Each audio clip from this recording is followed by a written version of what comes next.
What's mine is yours. Jacob laughed loudly and slapped me on the back. So, what do you want to eat? Bacon? Salad? Eat as much as you want. I gave him a disdainful look as he drank like a fish, clearly in high spirits. It seemed Jacob had invited his relatives to a fancy steak restaurant on a regular Sunday, not for a wedding or funeral. His parents, his brother and sister's families, uncles, aunts, cousins, a grand total of 20 people. And Jacob was paying for it all. We're pretty well off, so it's fine. Right? We've got this amazing card, so it's my turn to enjoy now. Jacob flaunted my black credit card. Seeing that, there was no way I was gonna show gratitude to him. Oh? The card's already cancelled. And we got divorced 3 months ago. Huh? Jacob looked dumbfounded as I laid the truth on him. I'm Nina Smith, 33 years old. We've been married for 5 years, and our daughter Riley is 3. Since before she turned 1, Riley's been in daycare while I worked. Daycare fees are expensive, and Riley gets sick almost every month, missing at least a week each time. Of course, every time she got sick, I'd beg my company to let me take emergency leave. Riley would recover quickly, but I wouldn't. Before having her, I'd get sick maybe once a year and was quite healthy, but everything changed after childbirth. At first, it was tough, so tough I can't even remember the specifics now because the days went by in such a blur. Now that Riley's 3, I finally have some breathing room. I've used up all my paid leave every year, and so has Jacob, but not for Riley. Oh, I think I'm coming down with something too. Whenever I got sick, Jacob would conveniently start feeling ill. Temperature's 97.9 degrees Fahrenheit. No, I'm sure it'll go up.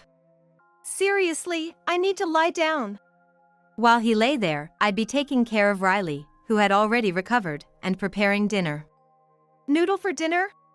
I wanted something more filling like fried chicken or grilled pork. Oh, just give me some instant soup. It's just heating it up, right? Even though he was supposedly sick, he'd complain about the dinner menu. It pissed me off, but if I called him out, he'd sulk for a week. Faking sick usually lasted a day or 2, but his sulking would drag on for a week. And when he sulked, he'd ignore not just me, but even little Riley. He'd stomp around, slam doors, and if I ignored him back, he'd click his tongue and bump into me on purpose. Ignoring him would have been enough, but he would click his tongue right in front of me and deliberately bump into me as he walked by. It was a troublesome behavior that seemed to require some level of care, needing appropriate words and kindness. Turns out, I'm not the only one dealing with this. Other moms at Riley's daycare have husbands with the same illness. Guys are just like that. Even though they're like that, without them, we'd be in financial trouble. And they are still the fathers of our children. Just keep telling them daddy's the most important person in the house, and keep them wrapped around your finger, my mom friends laughed. I guess that's how it is. Everyone has some dissatisfaction and anxiety they endure. Jacob's attitude remained the same, and Riley kept getting sick. Although my days were hectic, they were relatively peaceful. But then a major incident happened. What? There's no money in the savings account. When I checked Riley's savings account after a long time, there was only $1,000 left. I deposit $400 into this account every month. It should have been close to $16,000 by now, and this wasn't an issue of card theft or fraud. Oh, yeah, I used it. Jacob admitted. I really wanted a motorcycle. Jacob confessed, pouting like a rebellious grade schooler caught stealing from his parents' wallet. He acted like a defiant grade schooler caught stealing money from his parents' wallet. If he were still a child, a stern scolding would make him cry and promise never to do it again. But my anger and disappointment didn't reach Jacob at all. He kept sulking. What? It's just a motorcycle. I knew you'd oppose it, so I didn't tell you.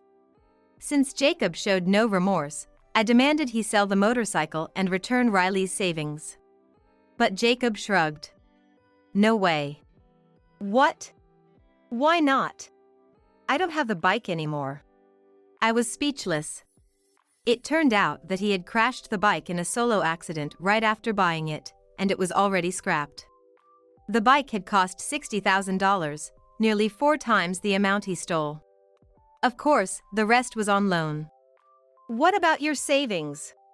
I asked timidly, and Jacob stuck a pinky in his nostril. There's nothing left.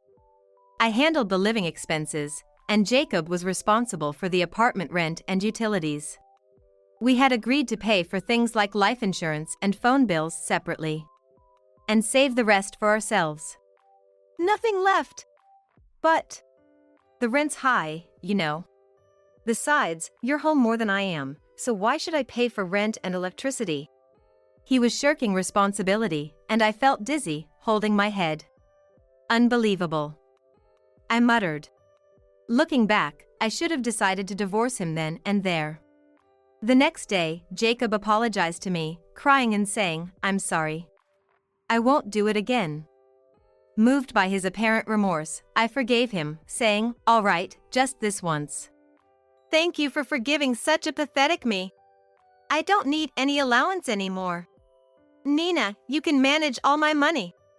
Believing he had genuinely changed, I used my savings to pay off the remaining loan. As Jacob suggested, I took charge of his bank account and cards, and canceled his credit cards and electronic money accounts. We agreed on a monthly allowance of $600 for Jacob. Of that, $400 would go towards repaying the stolen money, leaving him with $200. $200 is barely enough for drinks, but I'm grateful to get any allowance at all. You're such a kind wife, Nina. I love you. Jacob revered me like a god and started doing the dishes and laundry. Without money to spend, he came home early from work and stayed home on weekends. He spent more time with Riley, and our family bond grew stronger. I thought every cloud has a silver lining, and I fell in love with the cooperative and kind Jacob all over again. But this newfound love was short-lived, as I soon realized that people's personalities don't change so easily. Hey! The king of the house is back! One late night, a drunken Jacob returned home in high spirits. It was his first night out drinking in 2 months due to his lack of allowance. My coworker felt sorry for me and treated me to drinks.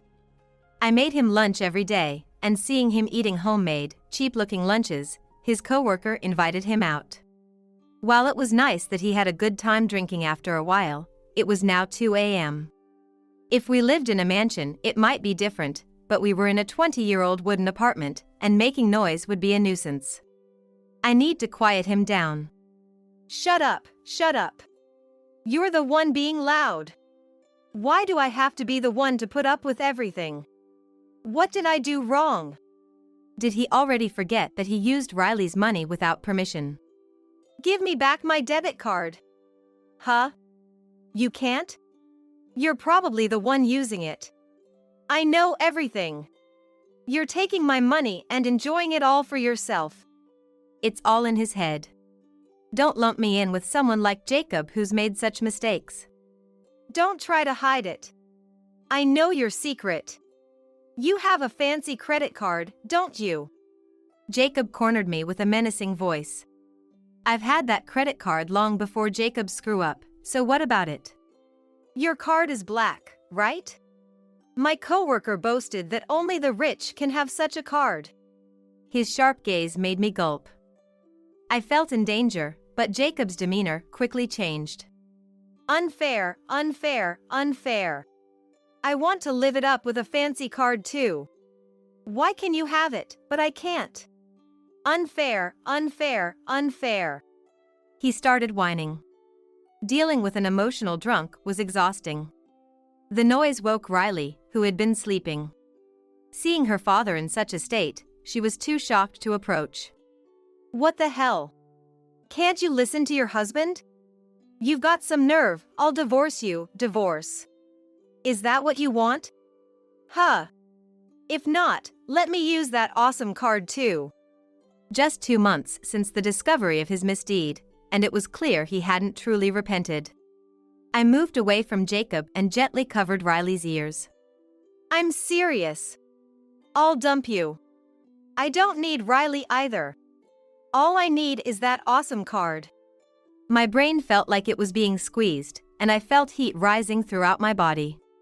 Until now, I'd dismissed his drunken ramblings, but he had crossed a line. He said, I don't need Riley either. How could he say such a thing about his own daughter? I was trembling with anger, my jaw clenched so hard I thought my teeth might break.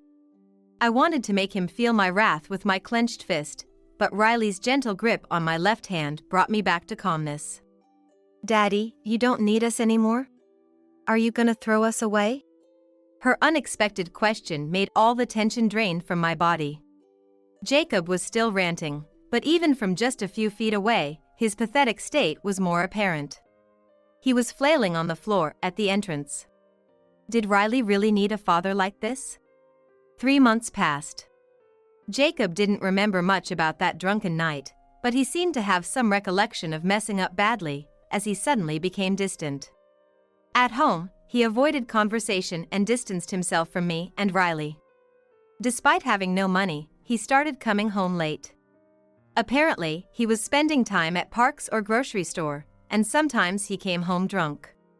He must have been sucking up to his coworkers. These 3 months passed without major incidents, in relative peace. The air was tense, and it was more of a cold war than true peace, as we couldn't even have a simple conversation. One day, Jacob, who had been behaving, suddenly reignited the conflict. Hey, Nina? Why don't you bring Riley and come over? Don't say it's uncomfortable. My mother-in-law had contacted me out of the blue. She explained that they were having a family gathering. On a regular Sunday, not for a wedding or funeral, Jacob had invited everyone to a fancy steak restaurant. His parents, his brother and sister's families, uncles, aunts, cousins, a total of 20 people for a grand feast. Since they seemed to be having a great time, and my mother-in-law had invited us for a change, I decided to take Riley and join them for the family gathering. At a well-known high-end steak restaurant in town, which we hadn't been able to visit even for budget steak recently, Jacob was guzzling down drinks in the spacious room. Oh?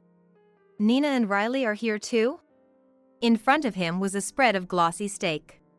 He stuck out his tongue and scooped up the meat in a rude manner, showing off to us as we stood at the entrance. I invited them. See? They came when I contacted them. Well, even though Nina might feel a bit awkward, it's better to enjoy delicious food together, right? My mother-in-law pushed us towards a seat. When I sat next to Jacob, he gave me a smug, grinning smile. Well, whatever, it's fine. I quietly asked Jacob. Jacob, you invited everyone, didn't you? What's the occasion? Nothing special. If you invited them, you're paying, right? Jacob, with his mouth wide open, stuck out his tongue and took a messy bite of steak. He answered with a loud chewing noise. Yeah, I've got an awesome card. With that, he pulled a black card from his pocket. I was appalled that he had shoved the so-called awesome card into his pocket instead of keeping it in his wallet. What's this? It was an obvious quiz. It's my credit card. Jacob crumpled his face into a grin. Correct. As a reward, I'll let you have some steak. I felt nothing but disgust for Jacob, who was now boasting proudly. That credit card of mine. I started to say, but Jacob's gesture stopped me. He wasn't even handsome, yet he gave me a clumsy wink. What's mine is yours. I felt a shiver down my spine. So, what do you want to eat? Bacon? Salad? Eat as much as you want. Jacob laughed loudly and slapped me on the back, earning a disdainful look from me. I don't want any. Don't be shy. Are you scared because we're poor? We're quite well off, you know. We've got this awesome card, so it's my turn to enjoy now. Jacob flaunted my black credit card. Seeing that, there was no way I was gonna show gratitude to him. That card has been cancelled. And we got divorced 3 months ago. Huh? It was time to confront Jacob with the truth. So, you had my card. It went missing yesterday, and I thought it was stolen. I got scared and canceled it because it was used fraudulently at a convenience store. My credit card sends notifications to my phone whenever it's used.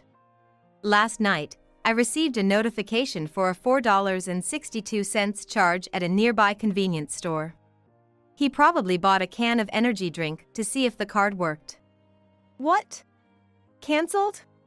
Yeah, because theft is scary. Oh, so you were the thief, Jacob? Turns out the culprit was closer than I thought. Scary, huh? Jacob couldn't hide his confusion at my calm demeanor. Wait, so I can't use this card? That's right. Jacob blinked rapidly, clearly flustered. Well, you have other credit cards, right? No, I don't. What about my card? I canceled it when your misuse was discovered. With no other options, Jacob stood up and shouted. Then what am I supposed to do? There's gotta be some savings, right? It's your responsibility, go get it right now. Jacob stomped his feet nervously and ordered me, looking down at me. No, why should I? Jacob's panicked face turned red with anger. Everyone noticed our argument, and all eyes turned to us. Feeling the worried stares, Jacob bit his lip. Damn it! He couldn't admit to his parents that he had no money after gathering them here. Not wanting to cause a bigger scene, he quietly reached into my bag, grabbed my wallet, and opened it. Stop it! Ignoring my protest, Jacob took out my bank debit card. Relieved that he had a way to pay, he laughed and scratched the back of his head. Sorry, everyone. This one here accidentally canceled the credit card. Can you believe it? What a hassle. He pointed at me with a forced smile, trying to laugh it off. It's all good. I'm just gonna run to the ATM and get some cash. You all just keep eating and enjoy yourselves. He tried to look like a forgiving husband, laughing off his wife's mistake, but that was far from the truth. There was no way I was letting him go to the ATM. Wait, you thief! I grabbed Jacob's wrist firmly. A thief! I looked like the scary wife, and my mother-in-law and the other relatives were shocked, as if time had stopped. Someone dropped their chopsticks, and the clatter echoed. First the credit card, now you're stealing the debit card. Jacob avoided looking at me and glanced around at the relatives. Even now, he was worried about appearances. Don't say such misleading things. Jacob laughed and put his arm around my shoulder, his breath reeking of alcohol. Calling your husband a thief is terrible. You use my money too, right? What's wrong with family sharing money? He tried to make me the bad guy. Let me use some money freely for once. I can't even go out for drinks. I have to bring lunch and a water bottle to work. I can't even buy coffee from a store. You're taking all my money for yourself. It's pathetic and painful. How much more do I have to endure? Tears welled up in Jacob's eyes. Surprised at his acting skills, I widened my eyes. His face must have been quite distorted, as all the relatives directed cold stares at me. I could hear whispers from somewhere. Wow! Poor Jacob! She seemed like a nice wife, but you never know. Exactly. You never know. All right, if they think Jacob is the victim, it's time to show everyone what a jerk he really is. Ha! Jacob can't use money freely because of his own doing. He used the money I had saved for Riley to buy a motorcycle worth $60,000. What? Everyone exclaimed, their attention now focused on Jacob. When the money from Riley's savings wasn't enough, he took out a loan, and that bike was totaled in an accident in no time. He used all his salary as pocket money with no savings. So, I had no choice but to manage the money, even covering his loan repayment. Jacob, shaking his head slightly with a pale face, left the relatives with their mouths open in shock. Despite having 20 people gathered, the room fell silent, only my voice echoed. How could I trust someone like that with full control over his salary? I've been responsibly managing it. Is that considered selfish? By the way, I'm the one who makes his lunches and fills his water bottle. I work full-time too, but I get up early every day to do this. He should be thanking me, not complaining." As I spoke vehemently, Jacob's eyes rolled back, and he staggered. My mother-in-law, standing nearby, quickly supported him.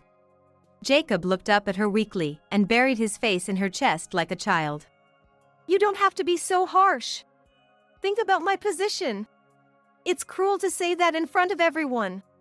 He still wanted to play the victim, trying to get my mother-in-law on his side. She seemed unable to grasp the situation, her eyebrows furrowing in silence. "Everyone! It's not what you think. Don't be fooled by Nina. It's true I've had to endure so much." Jacob appealed to all the relatives with teary eyes. Sniffling, he seemed to make a determined face. "I did use Riley's savings. I'm truly sorry for that, and I'll repay it no matter how long it takes. But listen." Jacob placed his hand on his chest, slightly hunching over. He sighed deeply and looked up, his exaggerated acting annoying me but piquing my interest. I decided to let him continue. "I had no money. I couldn't even afford a motorcycle. I work hard every day, so can't I buy something for my hobby once in a while?" Jacob's desperate plea evoked some sympathy from the relatives. "We're not poor since both Nina and I work, but because she's so stingy, we're always restricted. Eating out means food courts or casual restaurants, and outings are to nearby zoos. It's such a boring life, right?" Tailoring our activities to young Riley's preferences might be dull for Jacob. Especially recently, we had been saving more, thanks to someone throwing away $60,000. As I stared at him in disbelief, Jacob glared back at me, his face full of resentment.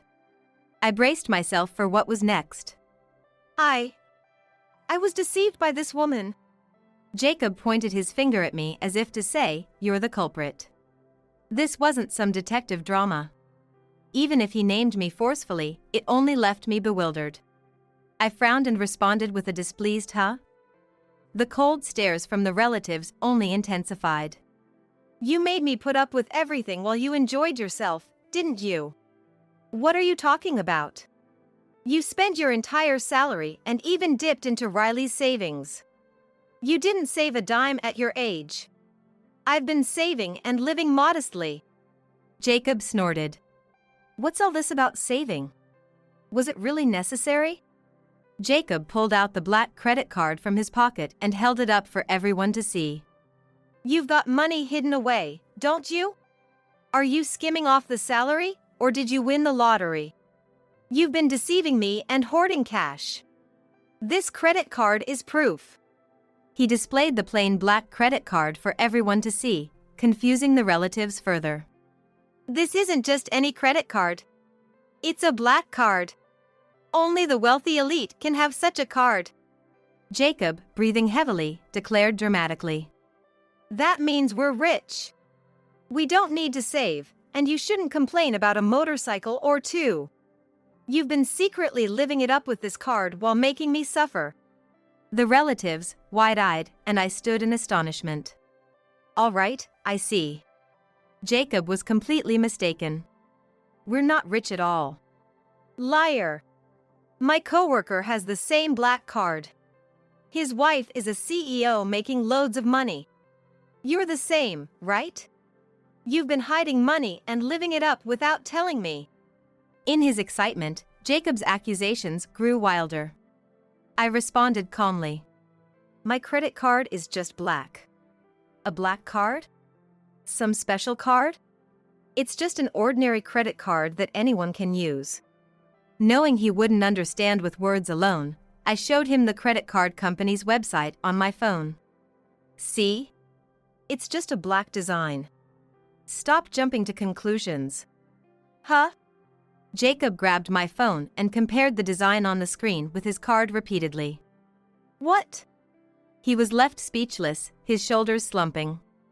"I often use this card for grocery shopping.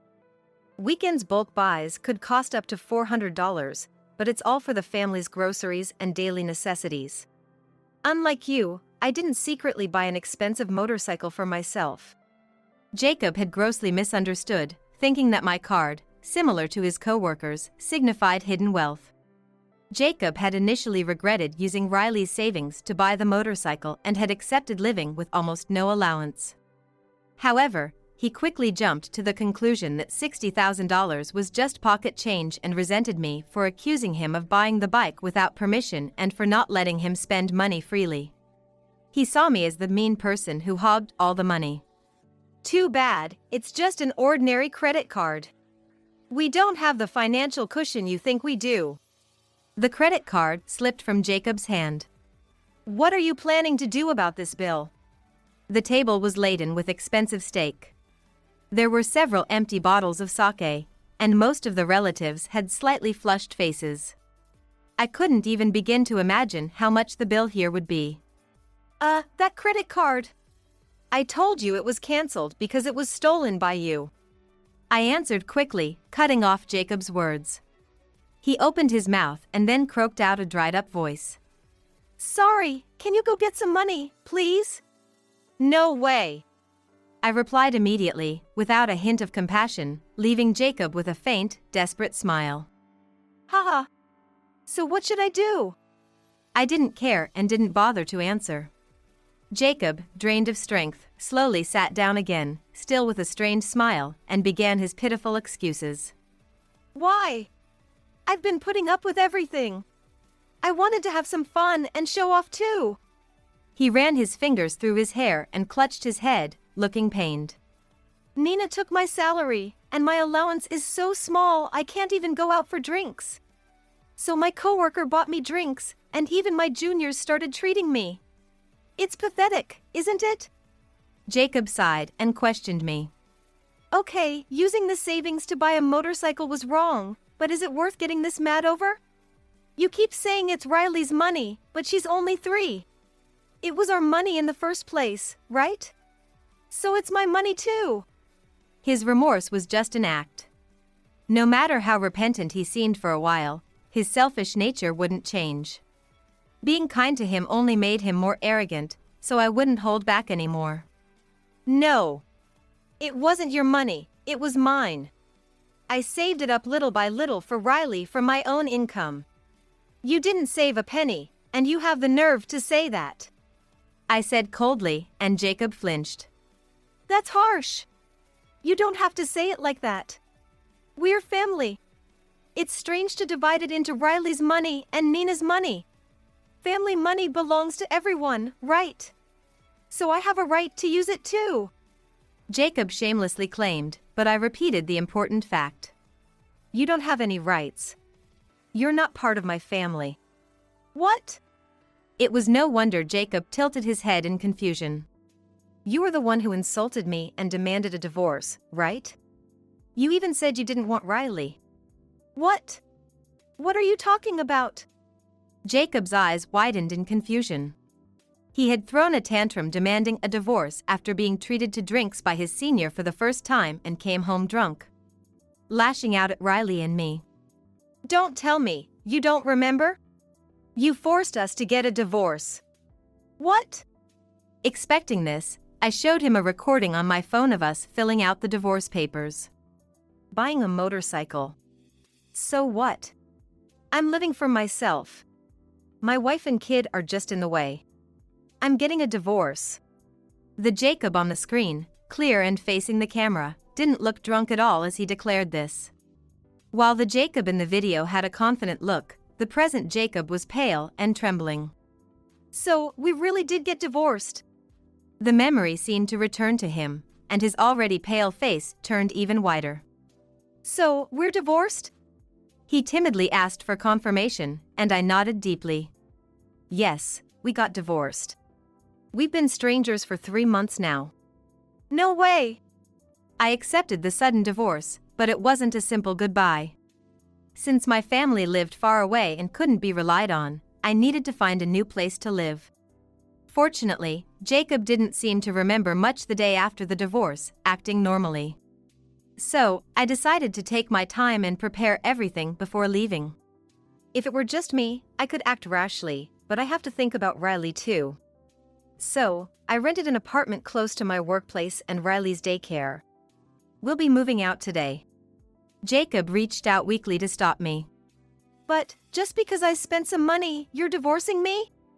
I've been paying it back. It's not just about the money. You never cared about your family. You ignored me when I was sick and never helped with Riley. You were always self-centered. It didn't matter whether you were here or not. Jacob had no words to respond. Ignoring his teary eyes, I apologized to the relatives. The relatives, who had been frozen in shock, finally came to their senses. They exchanged glances, looking grim. I'm sorry for causing such a scene. When I looked at my mother-in-law, her face was completely blank, making it impossible to read her emotions. I had no grudge against my in-laws or the relatives, so I felt genuinely sorry for involving them in our marital problems. I'm sorry, Mother. You've always been kind to me, but this is how it ended. My mother-in-law didn't respond. After all, I was just the daughter-in-law, and no matter how good our relationship was, it's natural she'd care more about her own son. I was about to take Riley's hand to leave, but I nearly tripped as something pulled at my leg. Turning around, I saw Jacob gripping my ankle. He was sprawled on the floor like a zombie. Wait! Even if he begged for reconciliation now, I wouldn't consider it. I gave him a cold look. But what he said next was even more pathetic. Can you at least pay the bill here? It was beyond disappointing. I felt all my strength drain away. My mother-in-law gently pried Jacob's hand from my leg and said softly, I'll take care of the bill. Jacob's face brightened slightly as he sniffled and looked up at her. But his relief was short-lived. Don't get the wrong idea. I'm only covering for you right now because not paying would inconvenience the restaurant. You'll pay me back later. Jacob's mom asserted firmly, and Jacob looked between her and his dad in confusion. Right, dear? When she asked, her husband nodded firmly. Jacob's mom wasn't on his side after all. She pulled out a piece of paper and a pen from her bag and began writing out an IOU. Here, sign this, Jacob. An IOU? You don't have to be so harsh. We're family. Jacob refused to take the pen from her, letting it fall to the floor. Family, huh? Convenient word. Next thing you know, you'll say family doesn't have to pay back debts and try to weasel out of it. I don't trust you, so sign the IOU. Just because you're family doesn't mean you can get away with everything. Jacob's mom's once calm voice turned harsh, making Jacob flinch and tremble. Tears began to well up in his tightly closed eyes. Yes. Jacob's mom gently placed her hand on his shaking one, her tone turning soft again. I won't charge you interest. After all, we are family. Jacob nodded gratefully to appreciate that. Despite her sternness, his mom couldn't completely abandon him. With a serene smile, she prepared another document. Before you sign my IOU, sign this too. Peeking over, I saw it was a promissory note for the repayment of $60,000, made out to me. Mom, this is... She continued smiling serenely, without a hint of malice. You need to get properly repaid after the divorce, right? Can't let him off the hook. I had mentioned that I had been taking it out of his salary for 6 months, but his mom just chuckled. That only covers the interest. Make sure he pays back every cent. I had never found a smile so terrifying. The note stated an interest rate of 10% every 10 days. She's ruthless. All right, first promise to repay Nina. She's no longer family, so don't cause her any more trouble. Jacob's hand shook as he was forced to grip the pen. And he wrote his name in shaky letters. Having signed both IOUs, Jacob looked utterly defeated, like an empty shell. His mom's smile vanished, and she apologized deeply to me with a serious expression. Beside her, Jacob's dad also apologized. Nina, we're so sorry. Our foolish son caused you so much trouble. I came here ready for battle, diving into Jacob's family gathering, I didn't expect anyone to take my side. Yet, here were his parents apologizing to me. The mere fact made me want to cry. "I'm so sorry that Jacob has caused you so much pain. We truly didn't realize it, and we're very sorry." Overwhelmed, I wiped away the tears at the corner of my eyes. I was about to thank her when Jacob, seemingly revived, spoke up hesitantly in a muffled voice. "Why is it always me?" He had the audacity to say something so ridiculous without any shame. "Let's split the bill evenly." The room fell silent for what felt like minutes. Confusion spread until an elderly male relative finally spoke up. "Sorry, but we came here because you invited us. We'll enjoy the meal without hesitation, thank you." It was a sarcastic thank you, and Jacob seemed to shrink. Following the elder's lead, the other relatives also thanked Jacob, saying, "Thanks for the meal, it was delicious." It seemed that not only his parents but the other relatives had given up on Jacob. Jacob, now looking utterly defeated, collapsed to the floor like a crumpled piece of paper. He watched me lead Riley out of the room with unfocused eyes, unable to speak or muster the strength to get up. Goodbye for real this time. As planned, I left the apartment I had shared with Jacob immediately. I moved to a new place with Riley and started our lives anew. Since I had managed child rearing without Jacob's help, I felt confident I could handle life as a single mother. I was a bit worried about finances, but then Jacob suddenly paid $60,000. "It's only been 6 days since he signed the promissory note. There shouldn't be any interest yet, right?" It seemed his mother's threat had been very effective. Jacob had even taken out a loan to make the full payment. Though that loan would accrue interest, it wouldn't be as exorbitant as 10% every 10 days. Because Jacob hadn't saved a penny and had spent money recklessly, there were no assets to divide.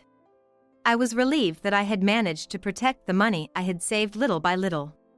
With the $60,000 returned, I was finally free from Jacob. However, after paying back the money, Jacob seemed to have something else to say, fidgeting uncomfortably. Sorry?" An apology would have been fine, but Jacob had another motive. "Can we start over? It's gotten a bit tough at work. I quit." After embarrassing himself in front of his relatives, had he also done something at work? "I lost my place there. I paid back the money, so can't we make up? Please?" His senior had been kind enough to buy him drinks initially, but then it stopped for some reason. Jacob then started inviting anyone and everyone, seniors and juniors alike, for drinks, and at the end of the night, he would always say, "I have no money." It was an appalling behavior, but Jacob seemed to think he was having fun. He even used my credit card to invite his colleagues out. But no one was willing to stick with him after his deceitful behavior. Jacob's reputation had hit rock bottom, and he had lost everyone's trust. It was the inevitable consequence of his own actions. "It seems your relatives and your colleagues have given up on you. I don't ever want to see your face again, either." I didn't sugarcoat anything, and Jacob, shocked, collapsed to the ground. He clutched his chest as if in pain. Even though I hadn't touched him, it reminded me of his acting skills. It was probably another one of his exaggerated lies. With a glance at his dramatic display, I walked away. Living with just Riley wasn't much different from before. I realized that Jacob's presence had no real value. In fact, without having to take care of Jacob, I felt relieved. But there were moments of weakness. 102 degrees. Oh, this is tough. When I'm sick, my body and mind become weak and anxiety creeps in. I needed to prepare food for Riley, but as I tried to get up from bed, Riley tucked the blanket back around me. "Stay in bed, Mommy. Are you okay? Do you want some cold ice cream or jelly?" At just 3 years old, Riley was showing concern for me. Cold ice cream or jelly? It's what I always asked Riley when she was sick. "As long as I have you, I will be fine. You're my magic medicine, Riley." "Really? I'm so glad." I couldn't help but hug my caring little Riley. Taking care of myself isn't just about working hard and sacrificing everything. I needed to get plenty of rest so Riley wouldn't have to worry and to shake off this cold quickly. Riley and I will support each other and move forward together. A woman more important to me than life itself is pregnant. I'm divorcing you. I won't accept any objections, so just pack your bags and leave. That's what my husband, who had just returned from a leisurely trip, said to me while I was overwhelmed with caring for his bedridden mother at his parents' house. I asked him what he intended to do about his bedridden mother since he had never once helped with her care. Isn't it obvious? You, who are used to it, can continue to care for her. It's a great idea since it won't cost anything for caregiving. While I was exhausted from taking care of his mother, my husband had been having an affair with a younger woman and even got her pregnant. My anger peaked, and then I was just astounded. He really knows nothing about running a household. Do you really know nothing? Me taking care of your mother? Are you serious? I can't do it. Because your mother is. He was shocked and deeply disappointed by the truth I told him next. I met my husband during what they call the ideal age for marriage, and we got married.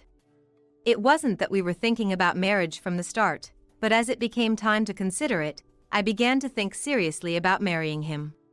When we visited his parents' house to greet them, his mother's cold attitude towards me caused me to feel uncomfortable around her. From then on, our relationship wasn't good, to say the least. But since I was the one keeping my distance, we didn't have the typical mother-in-law and daughter-in-law battles. The reason I kept my distance was that his mother always had an aura of stay away from me. Before meeting her, my husband had told me that his mother was a very cool person. I had heard that she was a solid person who had raised 2 children on her own, but her attitude was noticeably colder towards me. Thus, my relationship with her didn't develop over time. It's not that she said or did anything particularly awful to me, but she always had an unapproachable air about her. When my only daughter finished her college entrance exams and was accepted into her preferred college, I felt a sense of accomplishment, having fulfilled my duties as a mother. I thought she would commute from home, but she wanted to be independent and live on her own for college. Although it was a bit lonely, I respected her wishes and allowed her to live alone. After she left, I felt a sense of loss, as if my role as a mother was over, but until then, I hadn't had much time as a couple with my husband due to prioritizing child-rearing. I thought this would be a chance to focus more on my time with my husband, but then his mother had an accident. She fell and broke a bone and needed to be taken care of for a while. My husband asked if we could move in with his parents to help. Actually, I worked full-time until I found out I was pregnant with my daughter. But I didn't want my child to feel lonely, so I quit my job when she was born. After she started school, I began working part-time, and then I got a full-time job again.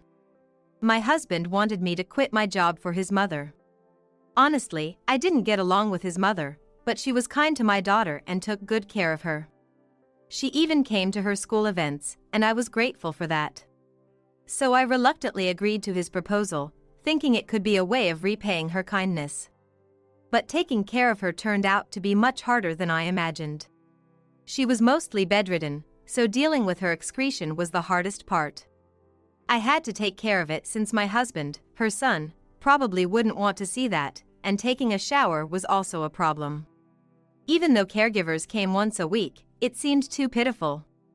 At first, my husband was very cooperative, wanting to repay the kindness of being raised by her, but he quickly became overwhelmed by the heavy labor and started using work as an excuse to avoid caregiving. Eventually, I ended up taking care of her by myself. I hurt my back helping her transfer to a wheelchair. But my husband, claiming he was too busy, wouldn't help. I also had to accompany her to her doctor's appointments. Our car wasn't wheelchair accessible, so I had to assist her in getting in and out, which led to me injuring not only my back but also my knees. If only she had said one word of thanks, but her cold attitude towards me didn't change, even after we started living together or when I became her sole caregiver. I felt utterly lost, wondering if I could continue like this. When my husband and I decided to move in with his parents to take care of his mother, my sister-in-law, who lived a bit far from their house, said she would help out occasionally. But in reality, she never lifted a finger to help, only offering words of encouragement like keep it up when she saw me taking care of her mother. She didn't lift a finger to help at all. She, who was married and lived a bit away from our in-laws, couldn't visit often. I understood that. But when she did come, she increasingly started to criticize how I was caring for her mother. Don't do it like that, you're making mom suffer. Be more empathetic to her mom who is incapacitated. She started to give unsolicited advice about everything, like how the food I prepared wasn't to my mother-in-law's taste, or how the caregiver bed should be placed in a sunnier spot. Even though we had set it up where my mother-in-law wanted. I didn't want to hear it from my sister-in-law who wasn't even there at the time. When I told my husband about this, he surprisingly took his sister's side. Actually, I've been thinking the same thing. You should pay more attention to what mom wants. Please, take better care of her.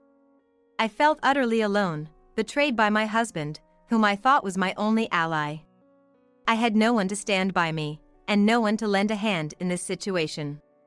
I couldn't rely on community support either, as I couldn't leave my mother-in-law alone. There was nothing I could do in this situation. Meanwhile, my husband started coming home later and later. He had been saying he was busy with work since we moved in, but I thought he was just avoiding helping with the care.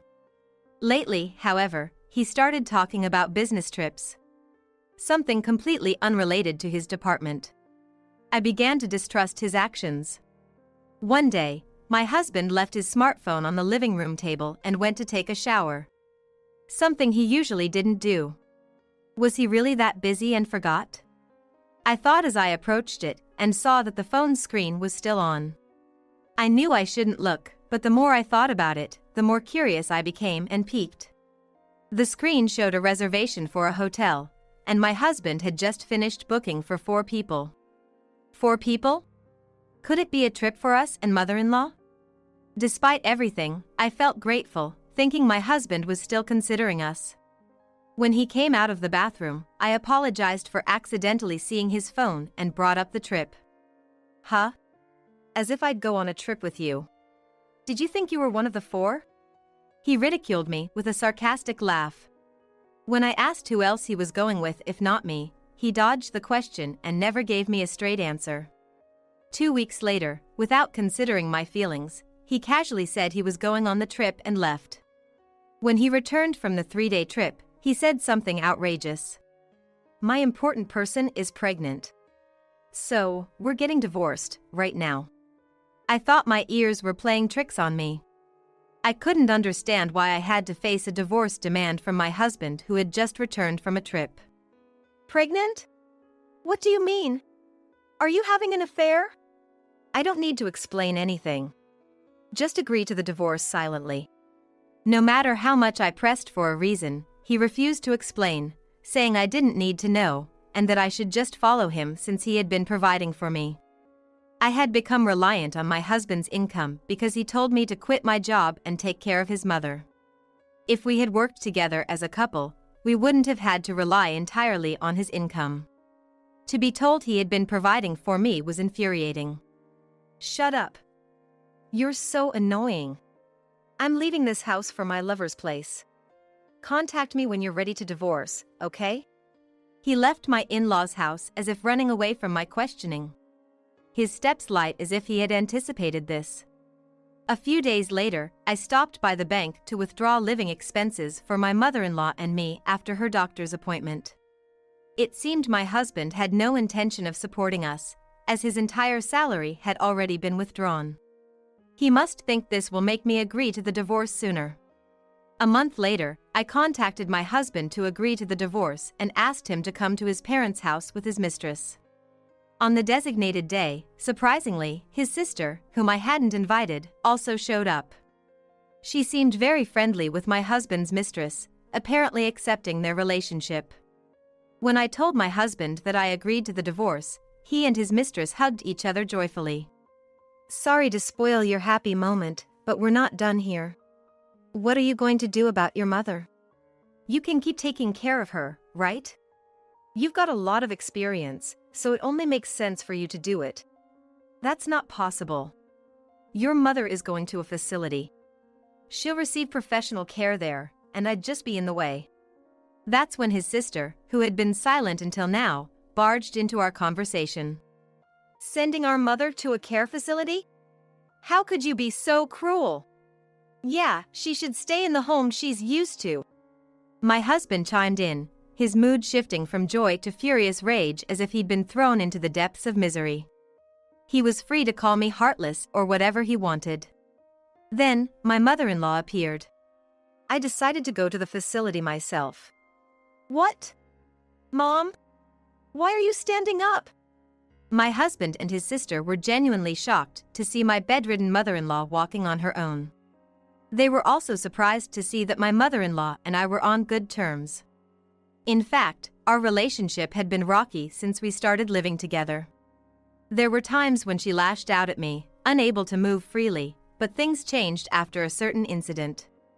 It all started with her apology. While I was silently cleaning up after an accident she had, she apologized for making me do such things. That was the beginning of her apologizing for her cold behavior towards me since we first met. My mother-in-law had divorced because of issues with her daughter-in-law.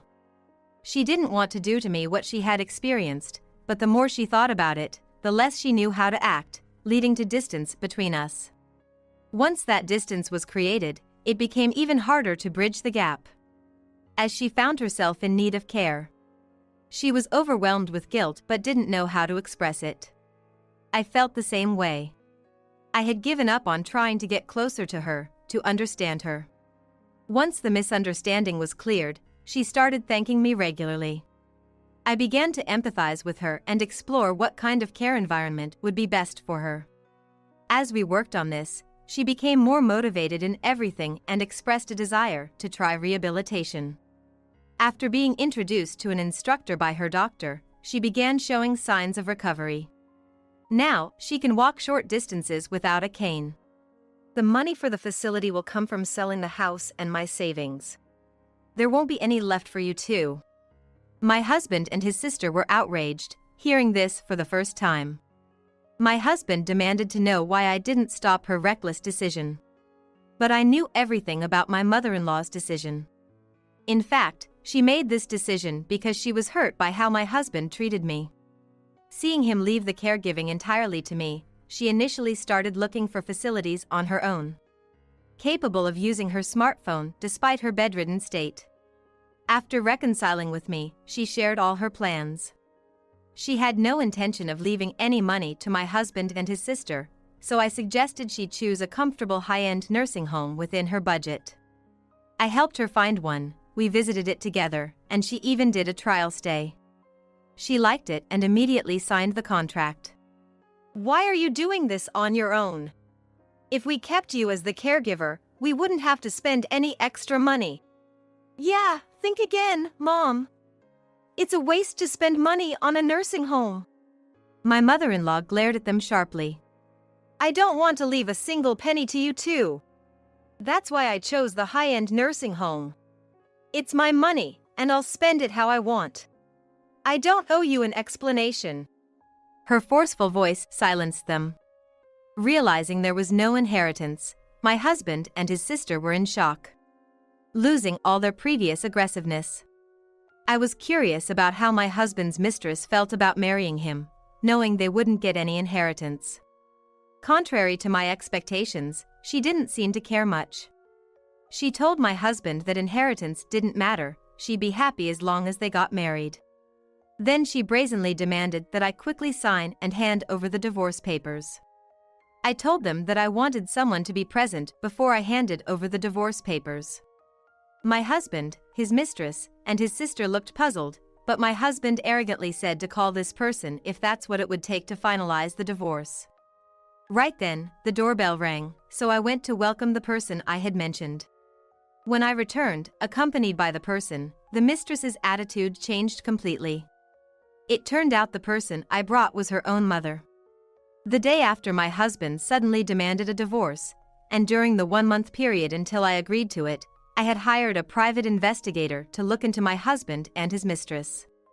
It turned out that the participants of the trip, which my husband stubbornly refused to disclose, included not only him, his mistress, and his sister but also, surprisingly, the mistress's mother.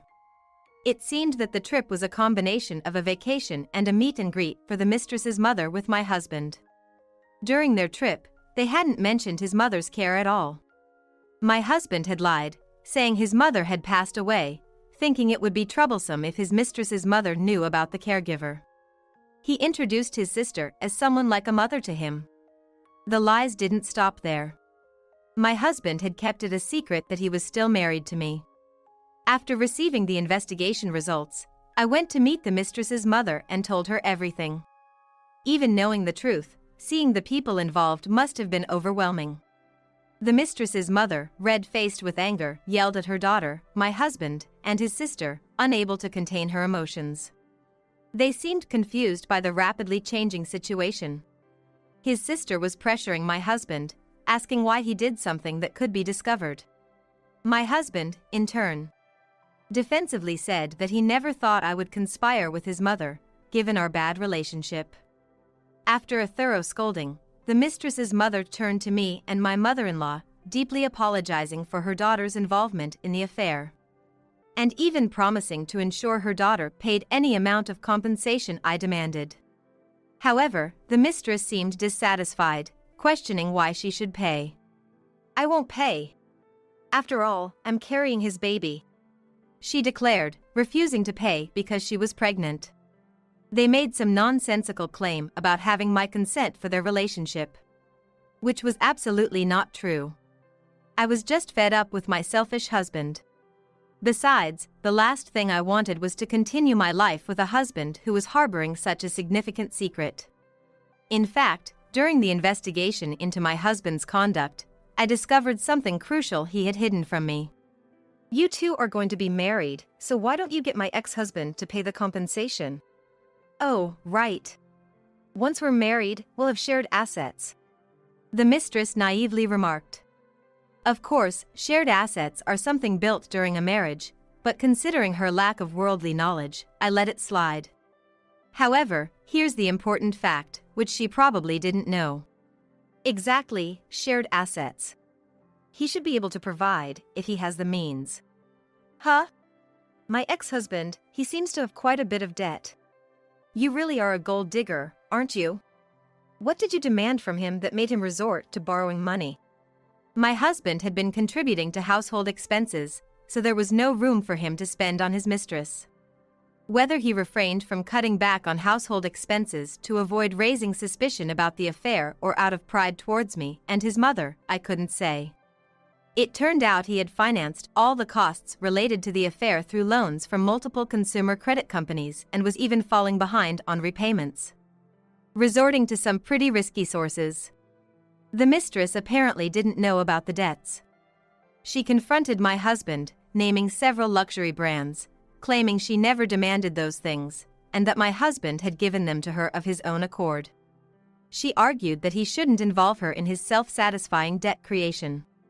My husband indeed had a tendency to be showy, often choosing things beyond his means, which had caused arguments between us in the past.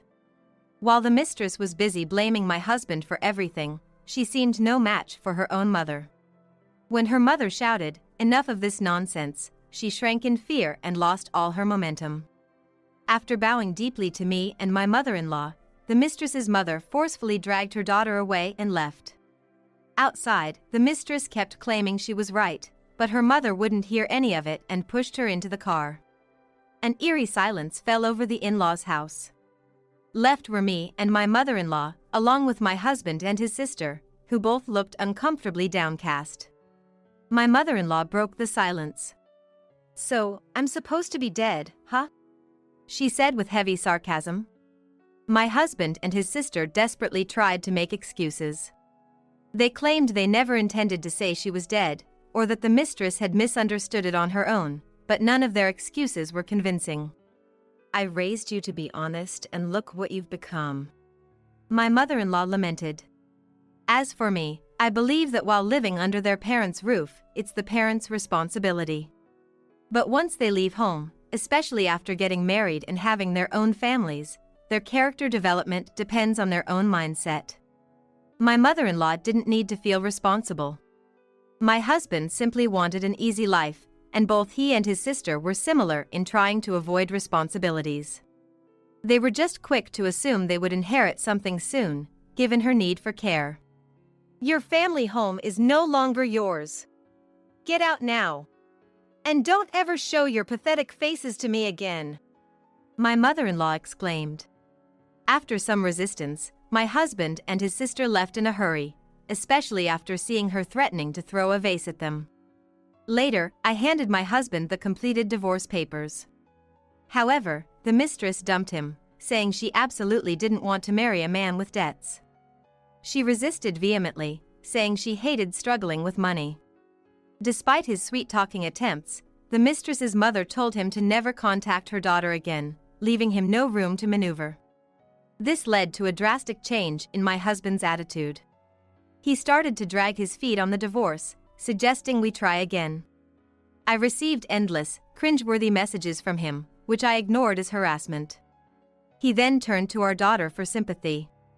But she knew everything that had happened during the month he was away, having helped with my mother-in-law's care. Why bother now? I don't want a father who runs from responsibilities and cheats. It's disgusting.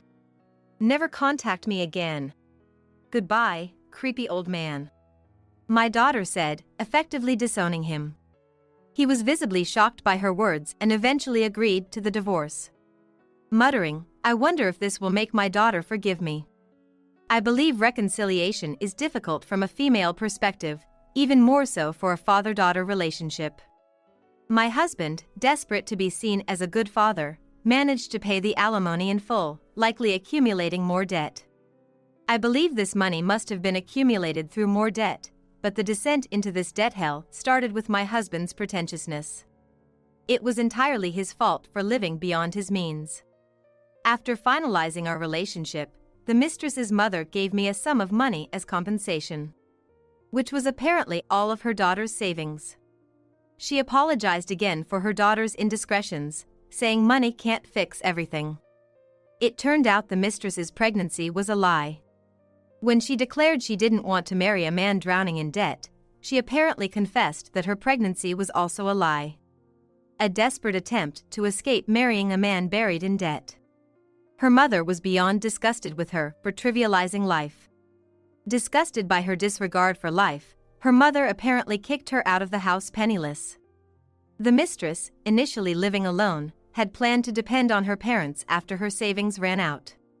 Her plans were thrown into disarray. She repeatedly sought help from her mother but has yet to receive forgiveness. Reportedly, she's spending her nights in internet cafes, and with uncertain financial resources, it seems only a matter of time before she faces the prospect of living on the streets. As for my sister-in-law, her husband found out everything and was furious. Soon after, his mother required care, and my sister-in-law was forced to take on the role since she wanted to stay at home. After witnessing the overwhelming reality of caregiving, my sister-in-law gave up within just a few hours. However, her husband, who knew everything that had happened, refused to let her off the hook, telling her, "Don't be so soft." Despite pleading for help, her husband, knowing everything, refused to let her off the hook. I received a call from her asking for help, but after realizing it was her, I immediately cut the call and blocked her number. Before my mother-in-law entered the facility, she gave me a diamond ring, saying it was a token of her gratitude and that I could sell it if I wanted. It was the only thing she had left. My mother-in-law didn't say much, but the ring had a considerably large diamond. Considering it could fetch a high price if sold and she had kept it until now, it must have had significant sentimental value. I accepted it, feeling a responsibility to carry on her legacy. She asked me to forget about her and start a new life, but I promised to continue visiting her, not as a daughter-in-law, but as a friend. Upon hearing that, my mother-in-law's expression changed from surprise to a gentle smile. She said she was looking forward to it and then entered the facility. Whenever I visited her at the facility, she introduced me as her daughter. And I couldn't help but respond, "My mother is being well cared for here." Seeing her more vibrant than ever at the facility, I couldn't help but wish for her continued health and longevity. "I'm taking over this old man's house. Get out," said my husband, arrogantly claiming my family home for himself and his parents after my father, who we lived with, passed away. Don't you guys get it? Hearing my shallow husband's words, I couldn't help but laugh in disbelief. My counterattack against my belittling husband brought his family to their knees. I am Allie. My husband Felix and I were living with my father.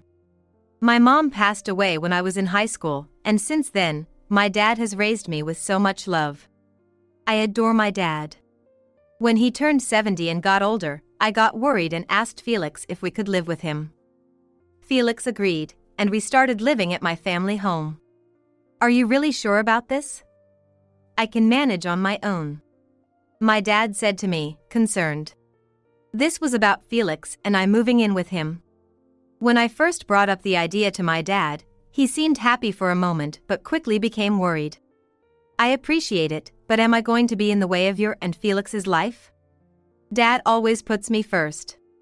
But when I told him how much I wanted to be with him and that Felix agreed, he smiled and gave us his blessing. Today is the moving day for Felix and me. We're unpacking the stuff that the movers brought in. Not this again. I've already told you I wanted to do this. That's right, Dad. Plus, it's closer to work for me, and it's a big help, Felix added. Hearing us, my dad smiled a little and agreed. After we had unpacked a bit, we went to the living room, where Dad had made us some warm coffee. I was just about to have some coffee when I heard you guys coming down the stairs. Thought you might need a break, so I prepared some for you and Felix too. Felix and I, tired from the move, gratefully accepted and rested a bit, chatting with Dad. Watching them, I felt like our life here would be more fun than before, and I was happy. After the break, Felix and I went back to finish unpacking. Rolling up my sleeves, I geared up for the final push. Hey, you could quit your job. Stay by Dad's side, Felix suddenly suggested. I was stunned. What do you mean? Well, now that we're living here, we're saving on rent, right? So, you quitting your job to take care of Dad and keep him company might give you some peace of mind, right? Felix and I both worked, and I did most of the housework. Felix helped sometimes, but it was still pretty hectic. I was a bit torn about Felix's suggestion but told him I'd think about it. Sure, spending more time with Dad would be great. And focusing on housework might lessen my load. Felix's proposal was tempting, but it would mean relying on him for income. I worried that it might become a burden for him. Felix had agreed to moving in, and I wondered if it was okay to depend on him even more. With our living situation changing from today, I decided to keep living as we had been until now. Felix told me not to push myself, but it was my idea to bring up the topic of living together. I thought I couldn't keep relying on Felix. A month has passed since then. Why don't you quit your job for Dad's sake?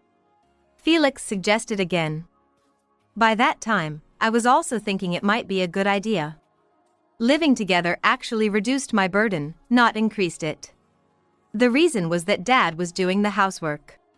When I came home thinking about preparing dinner, Dad had already made it, or he had cleaned up. It seemed like I was increasing Dad's burden instead. Feeling guilty about this, I was considering quitting my job. Yeah, maybe I should. I'm sorry to put the financial burden on you, Felix. What are you talking about? Don't worry about that. So, I decided to quit my job. When I told Dad, he said to keep working since he would do the housework, but when I insisted on wanting to do the housework, he thought about it and agreed. Since then, I've been able to focus on housework, spending more time with Dad, and enjoying fulfilling days. However, things gradually started to change. Welcome home. You must be tired today. Yeah, is dinner ready? Felix started coming home later, and by the time he arrived, Dad was already in bed, so the three of us eating together became less frequent. Today, while watching TV with Dad. Hey, can you be quiet while I'm eating? Oh, sorry. Felix was still the kind Felix when Dad was around, but recently, he's become very cold when it's just the two of us. I thought maybe I was burdening him since I quit my job, so all I could do was apologize. When Felix finished eating and I was about to prepare his usual after-dinner drink, he got up and started to leave the dining room. Where are you going? Aren't you having your drink? Bath. He said curtly and left the room, slamming the door. I sighed, wondering if he was in a bad mood or just tired, as these kinds of days continued. The next day, as usual, I waited for Felix to come home after Dad went to bed, but he didn't return even after midnight. Worried, I called Felix, but he didn't answer. Feeling anxious, I received a text from him. What? The coldness was evident even in a text message. I sighed again, relieved that he seemed okay. Still at work? I was worried since you're late. His reply came quickly when I sent that message. On a business trip. Just 3 words. But it was enough for me to understand he wouldn't be coming home today. I hadn't heard anything about a business trip and wanted to ask him why he didn't tell me beforehand, but I thought bringing it up might just make Felix more upset. You're on a business trip? Got it. When will you be back? I texted but got no reply. After that, Felix's business trips seemed to increase. And he didn't even tell me when he'd be away or when he'd be back. Dad was worried too, and when he asked Felix if everything was okay, Felix would respond with a bright smile he no longer showed me, saying, "I'm totally fine. Working hard for the family." Seeing this, I thought maybe he was upset with me. I tried to have a talk, but he'd brush it off with, "I'm just busy or too tired, let's talk some other time," and we never really had a proper conversation. Eventually, Felix hardly came home at all. That made me suspicious. Could he be cheating? Then, out of the blue, I got a message from my mother-in-law. Give me Felix's company address. Just 1 sentence, no greeting.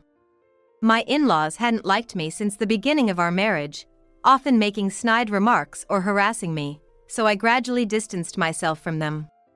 Felix understood this, so it never affected our relationship, but it also meant we never mended ties with his parents. We remain in a distant relationship. When I got this sudden email from my mother-in-law, I wondered what it meant and replied, "Hello, it's been a while. Why do you need Felix's company address?" She must have been displeased with my response because she called me, clearly angry. "Hello, long time no see." "It's not a long time no see.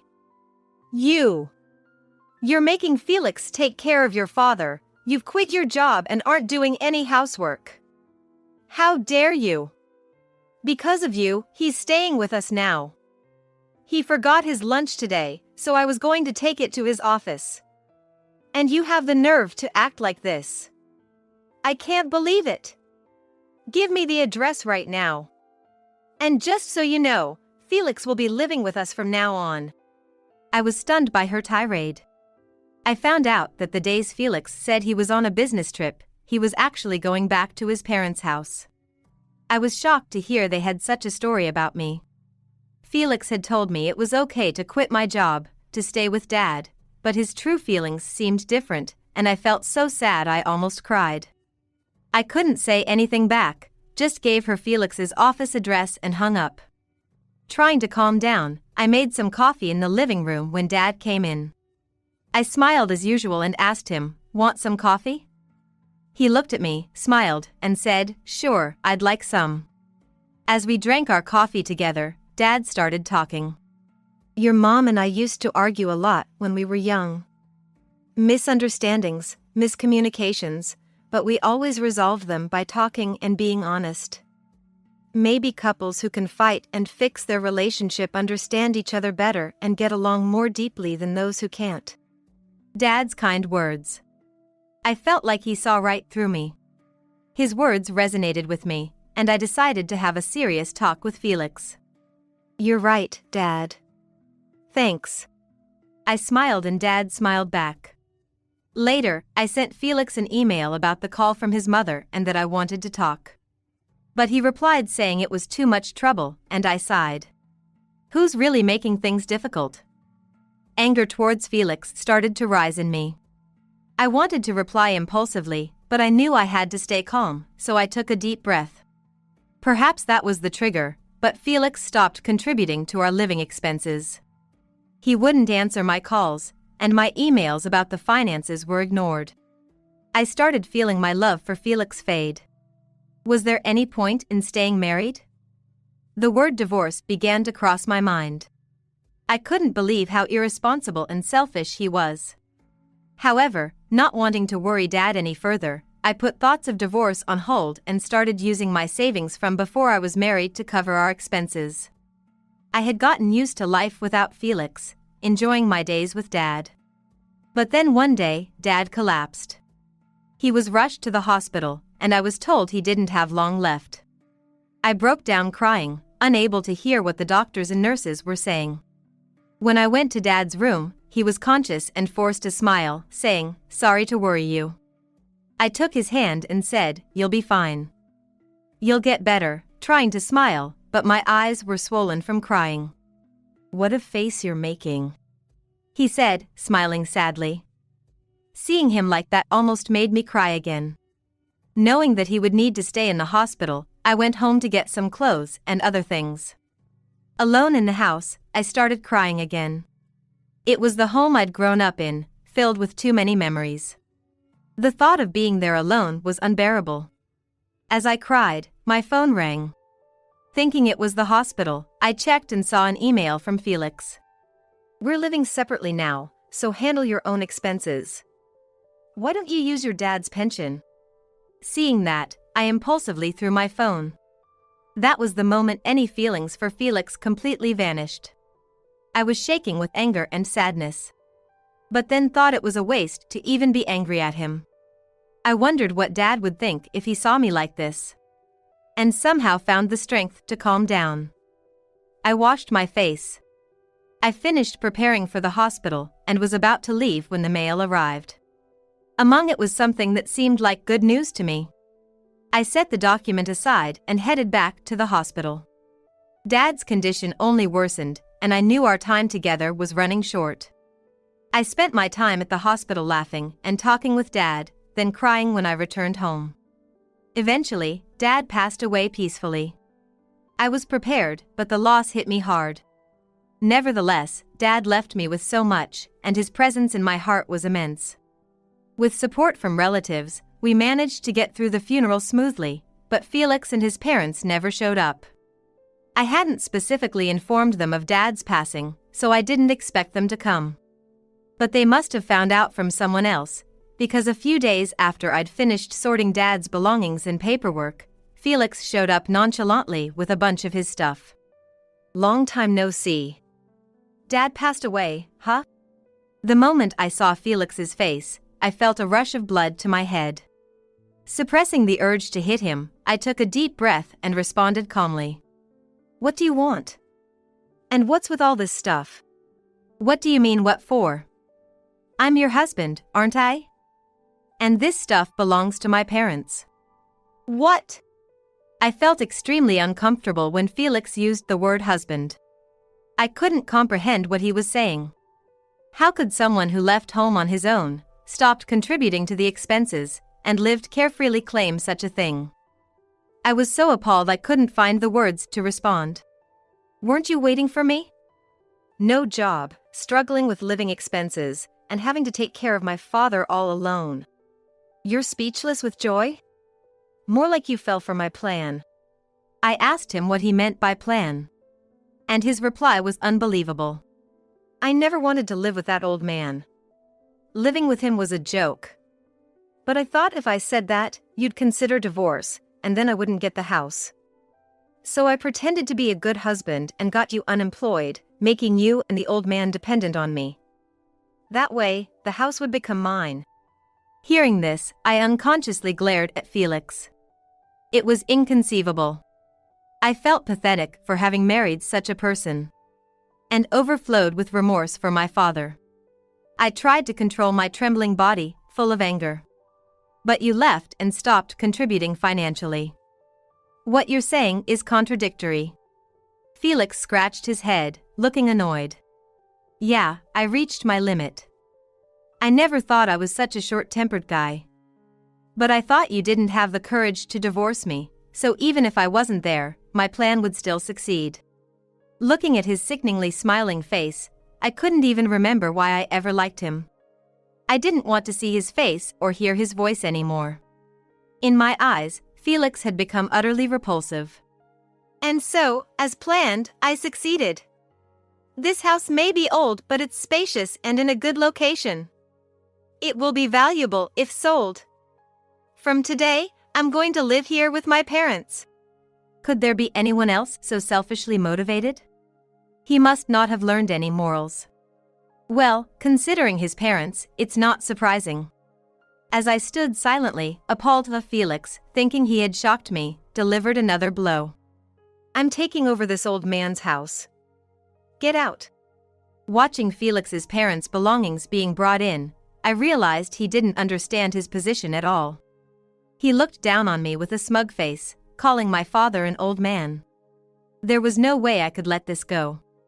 I couldn't hold back my laughter anymore at Felix's words and burst out laughing. Surprised by my sudden laughter, Felix looked puzzled. Have you lost your mind? That's my line. The thought of revealing the truth to him made me laugh uncontrollably. Angered by my reaction, Felix started to fume. But I ignored him and told him the reality. Don't you know? This is my house.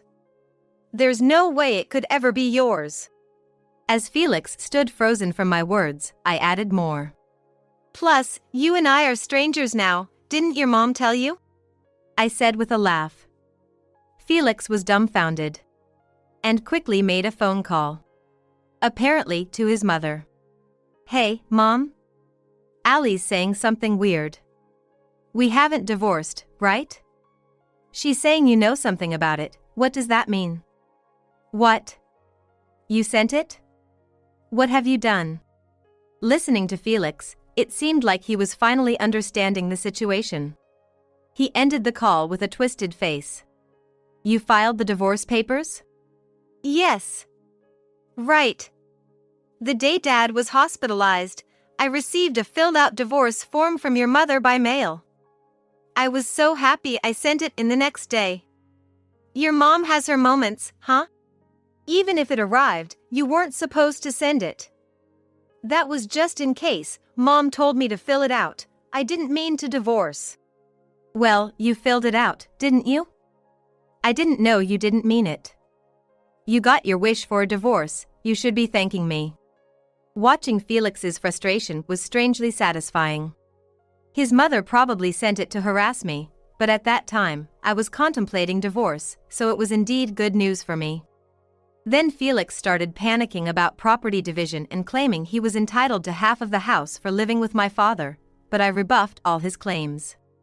I knew we didn't have enough assets for division, explained that property division wasn't necessary, and since the house was in my father's name at the time of our divorce, it didn't count. He even absurdly claimed my savings from before we married should be part of the division, but I clarified that too was not the case. Felix turned pale, unable to reply, just opening and closing his mouth like a fish. I wanted to tease him, but I composed myself and said, Are we done here? It's troublesome to have so much luggage from a stranger in the house. It's basically trespassing, so if you continue to stay, I'll have to call the police. With that, Felix hurriedly moved his stuff out and left. I sprinkled salt at the entrance and prayed at my parents' altar. This is right, isn't it? I'll become stronger, so watch over me. I wondered if my parents had reunited in heaven, and that thought softened my sadness, making the loneliness fade away. I gathered myself and started job hunting. Just then, a friend contacted me. I heard that you contacted me after learning that I was looking for a job. Hearing I was looking for work, they wanted to refer me to a job in my field. I immediately took up the offer, went for an interview, and got hired on the spot. A few days later, Felix sent me an email.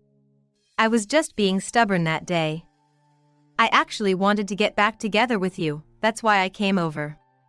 I knew it was all lies, and while I pondered what to respond, I eventually decided to ignore it. Despite my silence, he kept sending poetic emails like, "We were like the sun and moon back then. I reached for you but couldn't touch you, now those troubled days are just memories. We can be in each other's reach now. I can't live without your love. Give me that radiant, fulfilling love once more. My life is yours. You're the most important thing to me. Our love is eternal. No matter where you are, my heart is your home." I showed these poetic messages to my colleagues, joking if we could use them for work. I'm an illustrator and now working as a manga editor. So such phrases can sometimes be useful. Ah, there's Mr. Stalker. Handy when we need material. Now, Felix has unwittingly become a provider of jokes for me. I feel nothing but disgust, so I don't reply to his messages. As time goes on, one day my doorbell rings. Looking through the peephole, I see Felix standing there. Thinking he has finally shown up, I immediately call the police. "Hey! I know you're in there. I can see your car. Please, just listen to me. I'm in big trouble. We were supposed to move into this house, so my parents put our family home up for sale.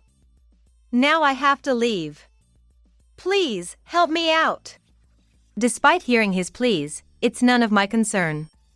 I think, didn't he realize he couldn't take my house when he decided not to retract his claim? It's apparent from the emails he sent that he hasn't given up, but I'm just astounded by his family's naive thinking. Soon, the police arrive and try to persuade Felix, but he resists vehemently and is eventually taken away. Then the onslaught of Romeo emails resumes, and when I continue to ignore them, Felix's parents start contacting me. At first, they call, but when I ignore those two, they resort to emails. "How can you know we are in trouble and not help? What kind of person are you? Contact us immediately. Why don't we have a proper talk? We were once family.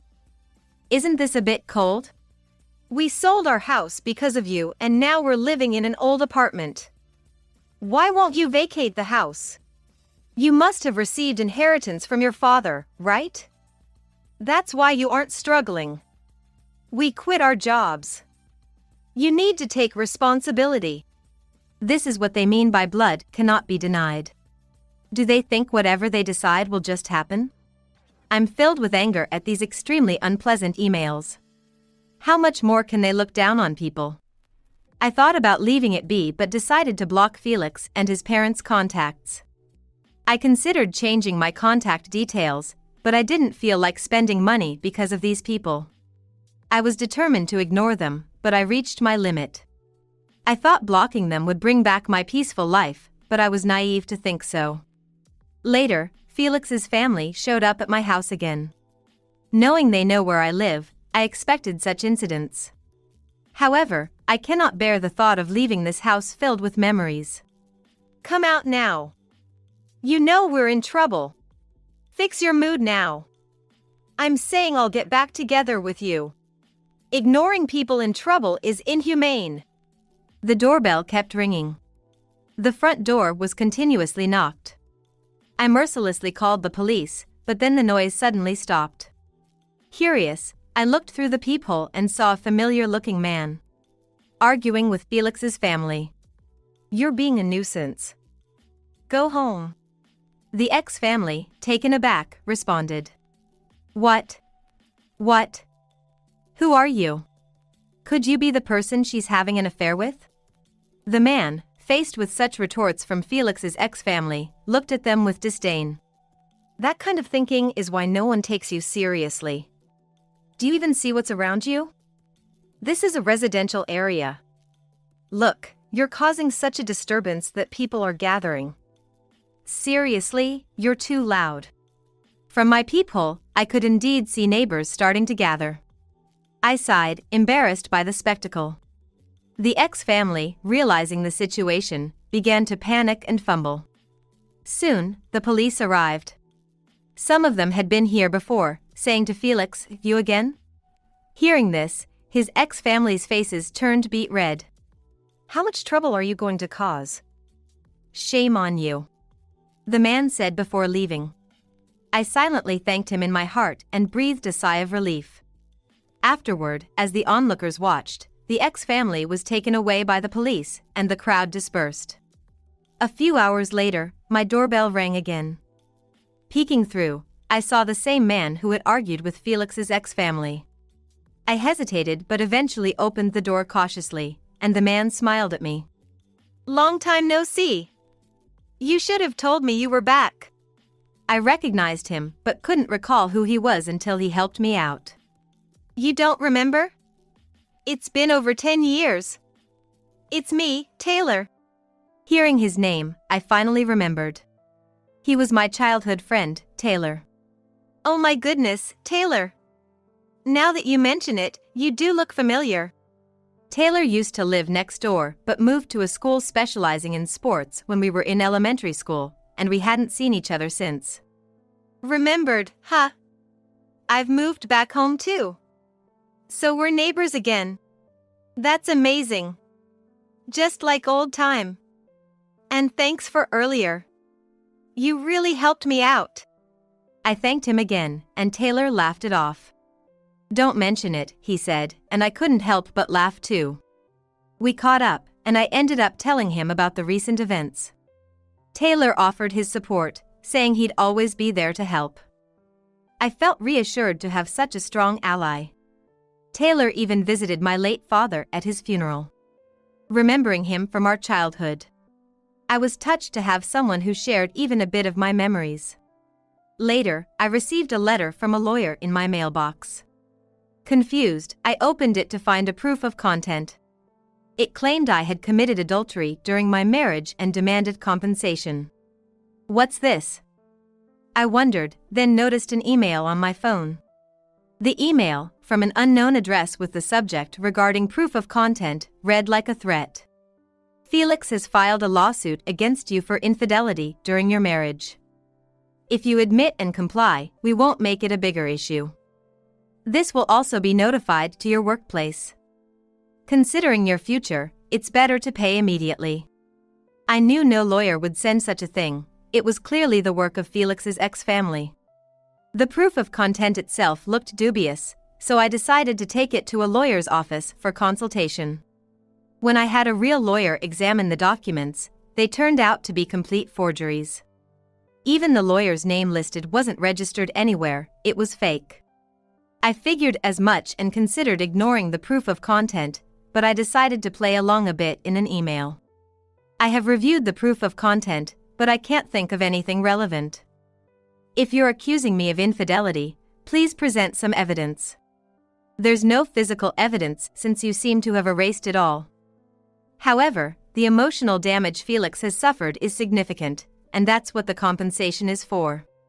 A lawyer would never proceed without evidence. Their shallow approach was evident. There's no fact of infidelity, so obviously there's no evidence. Are you really acting as a lawyer on such baseless claims? Felix's determination swayed me. I wanted to help. Show some sincerity, and we won't make a big deal out of it. Quite an emotional lawyer, aren't you? Just so you know, impersonating a lawyer is illegal and can lead to imprisonment or fines. You are a real lawyer, right? After this exchange, their responses stopped. Curious about their next move, another email arrived. "Of course, I'm real, but I've been moved by your sincerity. I'm considering dropping the lawsuit." No need to drop it. I'm not passionate but rather completely indifferent. Since you've fabricated infidelity, I'm thinking of hiring a lawyer and fully contesting this. I'm looking forward to meeting this passionate lawyer in court. After that, there was no further contact. However, Felix's ex-family then came charging at my door in the middle of the night, shouting, "We were wrong. Please don't sue us." I woke up furious and looked at the clock. It was past 1 a.m. I reached the limit of my anger, partly due to the irritation caused by sleepiness. "Be quiet. Enough. Don't ever bother me again, I yelled as I opened the door. Shocking Felix's ex-family, who had never seen this side of me. Toxic family. If you try to bother me again, I won't let it go, I said, holding my father's wooden sword. Seeing it, Felix's ex-family turned pale, with Felix's mother starting to cry and Felix muttering an apology. Instead of apologizing, just disappear. Never show your face again, I yelled even more furiously, causing my mother-in-law's eyes to turn red as if she was about to cry. Then I saw a police car approaching, likely called by neighbors due to the late-night disturbance. The ex-family was quickly taken away by the police. That person tried to hit us with a wooden sword, Felix's mother accused as she was led away. I explained to the police I thought they were intruders, banging on the door at this hour. I kept the wooden sword for self-defense. They seemed convinced. Unbeknownst to me, Taylor had been nearby, witnessing their frequent assaults and testified on my behalf. The police, deeming their behavior malicious, took them away without question. Finally, peace was restored. The next day, at Taylor's suggestion, I filed a victim report. Given the repeated police incidents, it was smoothly processed. Taylor said he had heard my shouting and was about to come over the previous night, joking that I sounded really scary. Later, Felix's ex-family was issued a restraining order and stopped bothering me. Additionally, someone had filmed the commotion and posted it online, leading to whispers in the neighborhood. Unable to move due to lack of funds, they were stuck in an awkward situation, probably living off the ex-parents' pensions. As for me, Taylor and I grew closer, and a few months after reuniting, he confessed, and we started dating. Being with him, who always makes me laugh and is so kind, makes me incredibly happy. I feel grateful every day, thinking this must be a connection my father gave me.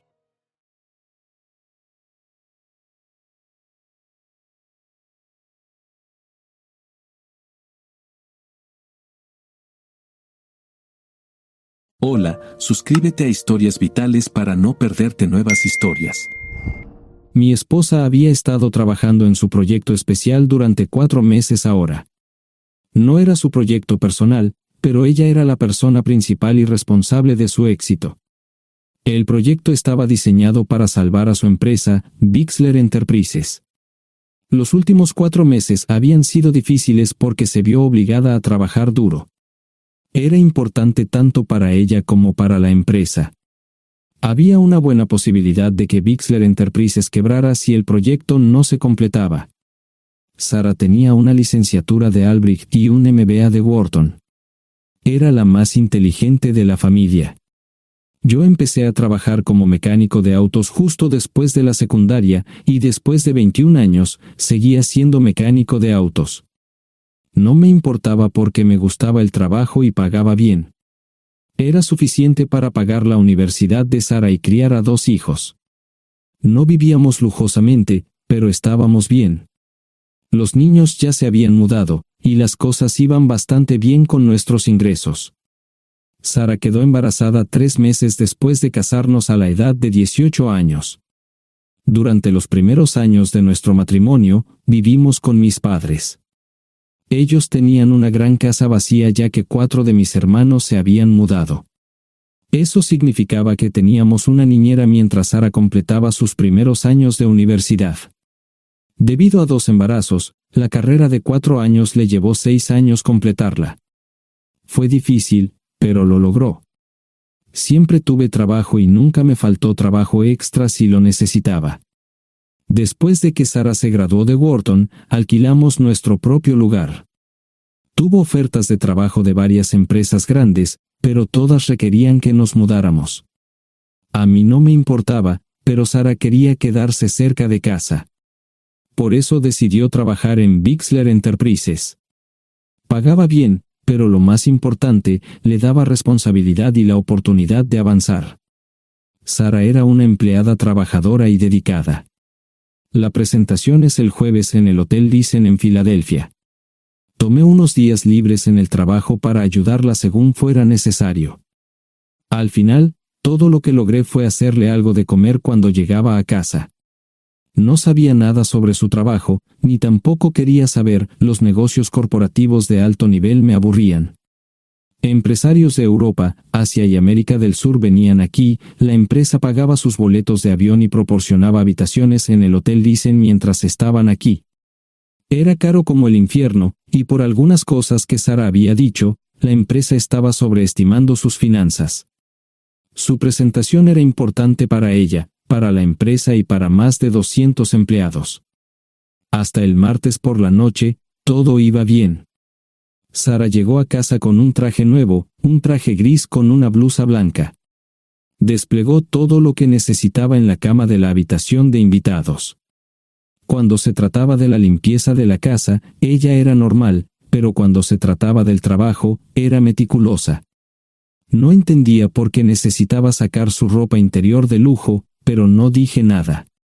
Además de su traje para la presentación, tenía varios vestidos de cóctel lindos para eventos sociales antes y después del evento. Siempre había evitado tales eventos, pero me sentía obligado a ir con ella si ella quería que lo hiciera. Me agradeció la oferta, pero dijo que no era necesario. Todos los materiales y equipos que necesitaba estaban guardados ordenadamente en el maletero de su Volvo. Antes de salir del trabajo, ella misma conducía el coche para asegurarse de que todo estuviera en perfectas condiciones. Tenía todo el día miércoles para prepararse y toda la noche del miércoles para socializar con sus invitados. Sara era tan buena en lo que hacía que sentía que habría sido mejor si simplemente me hubiera mantenido alejado de ella. Finalmente, había terminado. Lo había revisado y vuelto a revisar todo.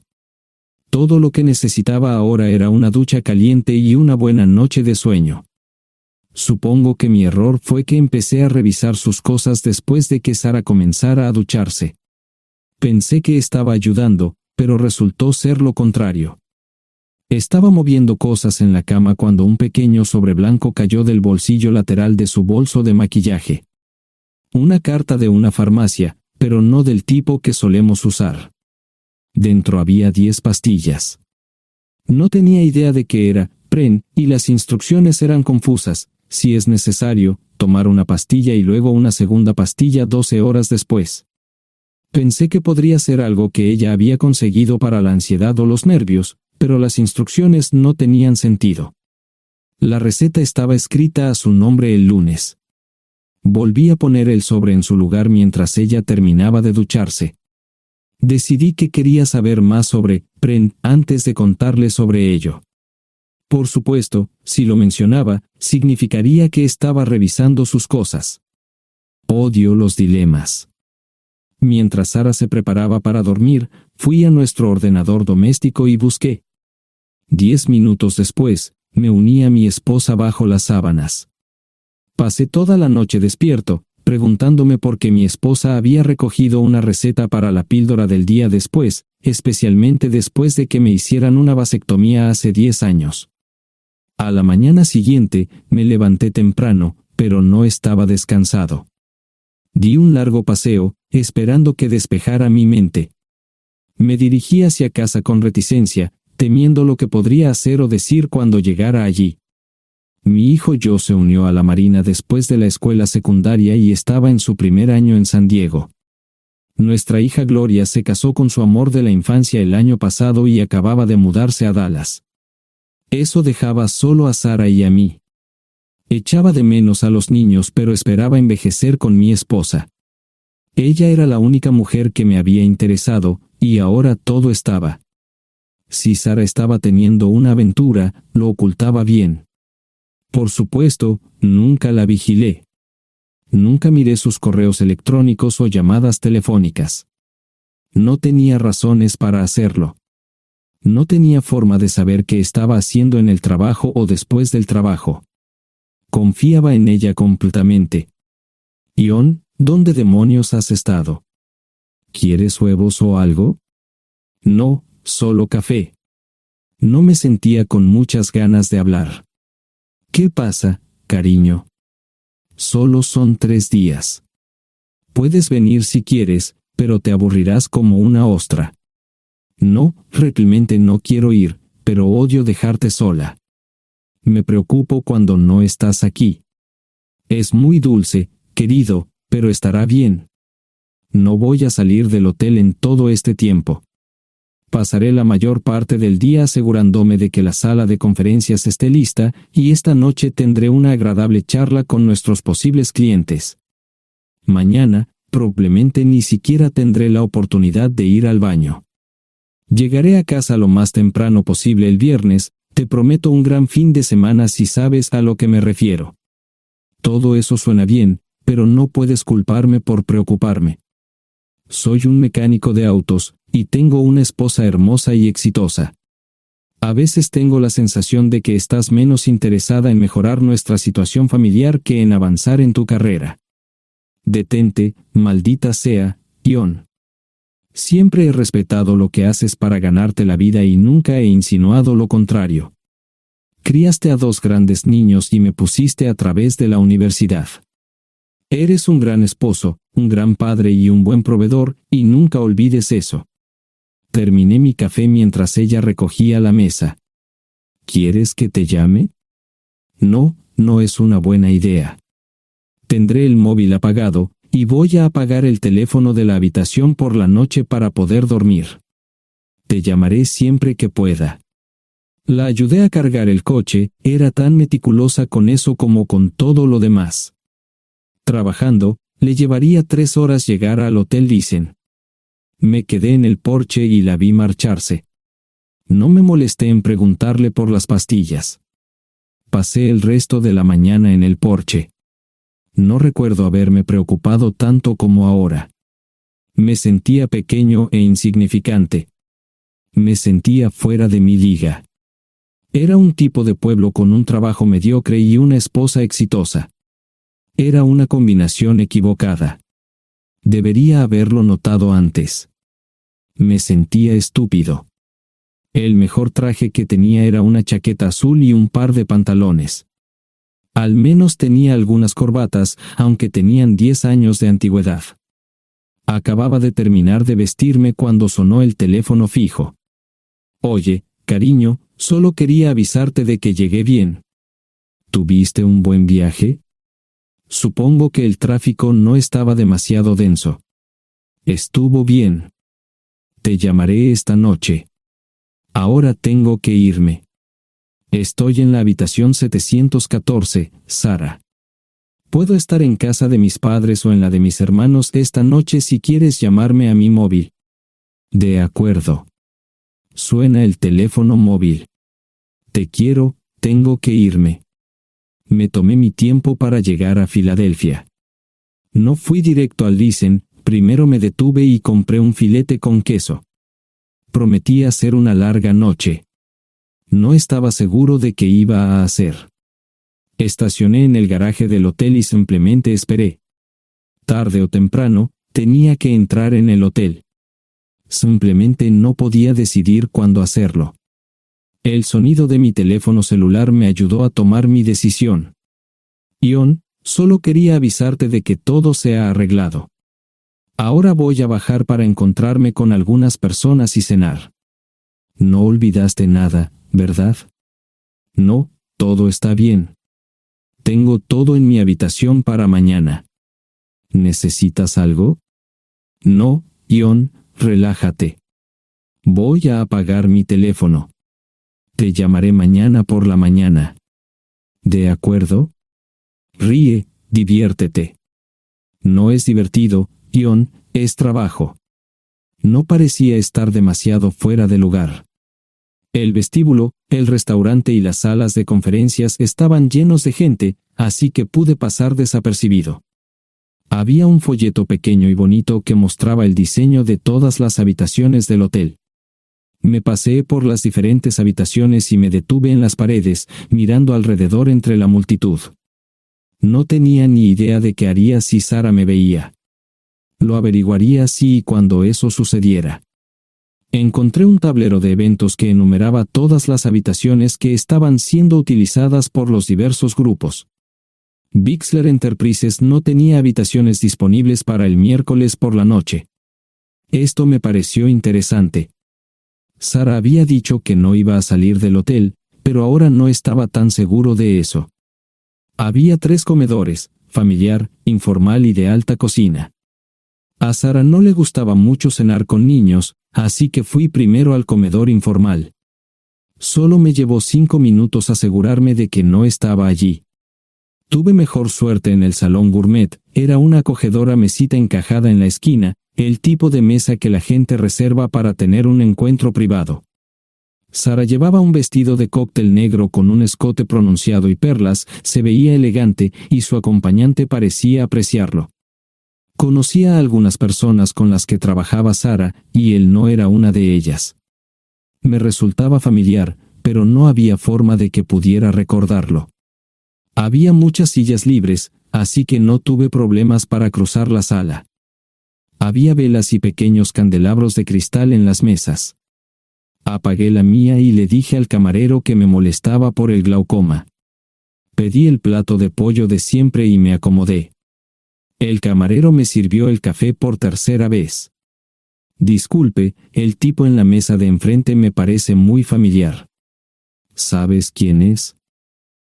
Sí, ese es Malcolm Eugene Foote. Es miembro del Consejo Municipal, se espera que se postule para el Congreso en los próximos años. ¿Es esa su esposa con él? Es muy bonita. No, esta es la primera vez que la veo. Siempre usa esa mesa para señoras especiales, si me entiende. Simplemente le sonreí y pedí la cuenta. Nunca había visto a Sara tan sensual con un hombre antes. Parecía captar cada palabra que decía, como si fuera Dios o algo así. No estaban haciendo nada inapropiado, pero tampoco era platónico ni profesional. Cuando me fui, estaban terminando su segunda botella de vino. Ahora entendía por qué se había llevado su lencería elegante. Me acomodé en una esquina del vestíbulo para que no me vieran. 10 minutos después, salieron del restaurante. Ella le tomaba la mano mientras caminaban por el vestíbulo hacia el ascensor. Observé cuidadosamente los indicadores de piso, que el ascensor se detuviera en el tercer piso era una buena señal, significaba que no lo había llevado a su habitación. Era una mala señal cuando el ascensor no llegaba al 7º piso, significaba que ella fue a su habitación. Por si acaso me equivocaba en algo, me senté en el vestíbulo y observé el ascensor durante 1 hora. La gente entraba y salía, pero Sara no estaba entre ellos. Saqué mi maleta vacía del coche y me dirigí al mostrador de recepción. Aunque podía demostrar que era su esposo, me costó trabajo conseguir una tarjeta llave. Se dieron después de llamar a la habitación, pero nadie respondió. Finalmente, estaba en camino a la habitación 714 con la tarjeta llave. Ni siquiera encendí las luces al principio, simplemente me senté en la oscuridad de la habitación durante más de 1 hora. No fue difícil asegurarme de que no regresara a la habitación. Primero, empacé todas sus ropas y pertenencias personales. No dejé nada atrás. Revisé el paquete de Preven, todavía quedaban 10 pastillas en el tocador. De manera muy ordenada, estaban todos los artículos que necesitaría para su presentación al día siguiente. Comencé a llenar la maleta. Había 24 carpetas promocionales especialmente encuadernadas y otras 20 carpetas regulares, todas ellas fueron a la maleta. Un proyector digital fue lo siguiente, seguido de una computadora portátil. Tomé su bolso y su celular, que había dejado en la habitación, todo lo que tenía consigo era un bolso de mano y probablemente un tubo de lápiz labial. Di una vuelta por la habitación tan cuidadosamente como lo hizo ella para asegurarme de no perder nada. Una vez satisfecho, dejé las llaves del coche y mi anillo de bodas en el tocador, aparte de esos 2 objetos, la habitación estaba completamente vacía. El ascensor se dirigió directamente al estacionamiento, no tuve problemas para llevar 2 maletas, y 20 minutos después, estaba en la autopista rumbo al norte. Pasaban las 3 de la madrugada, no tenía idea de que había pasado tanto tiempo. 1 hora o 2 después, sonó mi teléfono celular, la identificación de llamadas mostraba el número del listen. Sí, ¿dónde estás? Estaré en casa pronto. Eso fue todo lo que dije. Hubo silencio en el otro extremo de la línea. Los vendedores tienen un viejo dicho: el primero que habla pierde. Pareció una eternidad antes de que ella hablara. Ion, lo siento. No preguntó nada y simplemente colgó. Apagué mi teléfono. Era obvio que había regresado a su habitación. Más tarde ese día, tenía que dar una presentación que salvaría a su empresa y le daría un ascenso. Metí las maletas en el desván del garaje. Sara nunca iba allí y nunca pensó en buscar algo allí. Por supuesto, en este punto, estoy bastante seguro de que no importaba. Primero, recogí todas mis ropas y pertenencias personales. La mayoría de los hombres tienen sus propias herramientas, generalmente es un requisito para el trabajo. Pasé por la tienda, cargué las mías en el Subaru y recogí mi último cheque de pago. Para entonces, los bancos ya estaban abiertos, no tuve que hacer ninguna manipulación financiera complicada. Simplemente retiré todo el dinero de mis cuentas. Almorcé en Hagerstown, Maryland. Tenía suficiente dinero para vivir durante unos años, pero sabía que estaría buscando trabajo muy pronto. Sara y yo éramos parecidos en eso de que a ambos nos encantaba trabajar. La voy a extrañar. Pasé un par de horas en las cuevas del Uray y alquilé una habitación cerca de Whitewell. No tenía idea de qué iba a hacer. Era sábado, y me encontré sentado en el acuario de Chattanooga, observando la naturaleza que nunca había visto antes. Pasé unas horas simplemente relajándome y decidí que era un buen lugar para estar. Compré un pase anual para el acuario y, para la hora de la cena, tenía un lugar donde quedarme. Era un remolque móvil en el parque, pero estaba amueblado y era económico. No necesitaba mucho. La primera cosa que haría el lunes por la mañana sería conseguir un trabajo. Un buen hombre de mantenimiento siempre puede conseguir un trabajo, especialmente si está dispuesto a trabajar duro. Podría permanecer discreto hasta que fuera el momento de renovar mi licencia de conducir o las etiquetas del coche. Me preocuparé por eso cuando llegue el momento. El domingo por la tarde, llamé a Gloria. Me sentí obligado a informarle sobre lo que estaba sucediendo, pero Sara ya se lo había contado. Fue bastante franca con Gloria sobre lo que había pasado. Dijo que había engañado, que la sorprendí, que me fui y que ella perdió su trabajo. Me sentí mal porque ella perdió su trabajo, pero ese era el precio que tenía que pagar. Le pedí a Gloria que le dijera a Josh lo que estaba sucediendo la próxima vez que hablara con él. También le dije que la llamaría aproximadamente una vez al mes para verificar cómo iban las cosas. No le dije dónde estaba. Para el mediodía del día siguiente, tenía un trabajo. En realidad, estaba a poca distancia del parque de remolques, con el Waffle House a mitad de camino. ¿Qué más podría querer un hombre? No sé cómo manejaron el papeleo, pero me estaban pagando $20 por hora sin hacer preguntas. Estaba feliz, y ellos también. Ni siquiera tendría que tocar el dinero que traje conmigo. Unos 2 meses después, Gloria me informó que Sara se había mudado de la casa y estaba viviendo con sus padres. Gloria no sabía nada más, pero estaba feliz de que estuviera estable y le estuviera yendo bien. Josh me llamó desde San Diego solo para informarme que iba a hacer un crucero. Era técnico en aviónica en un portaaviones. Intentó explicar qué hacía exactamente, pero estaba más allá de mi comprensión.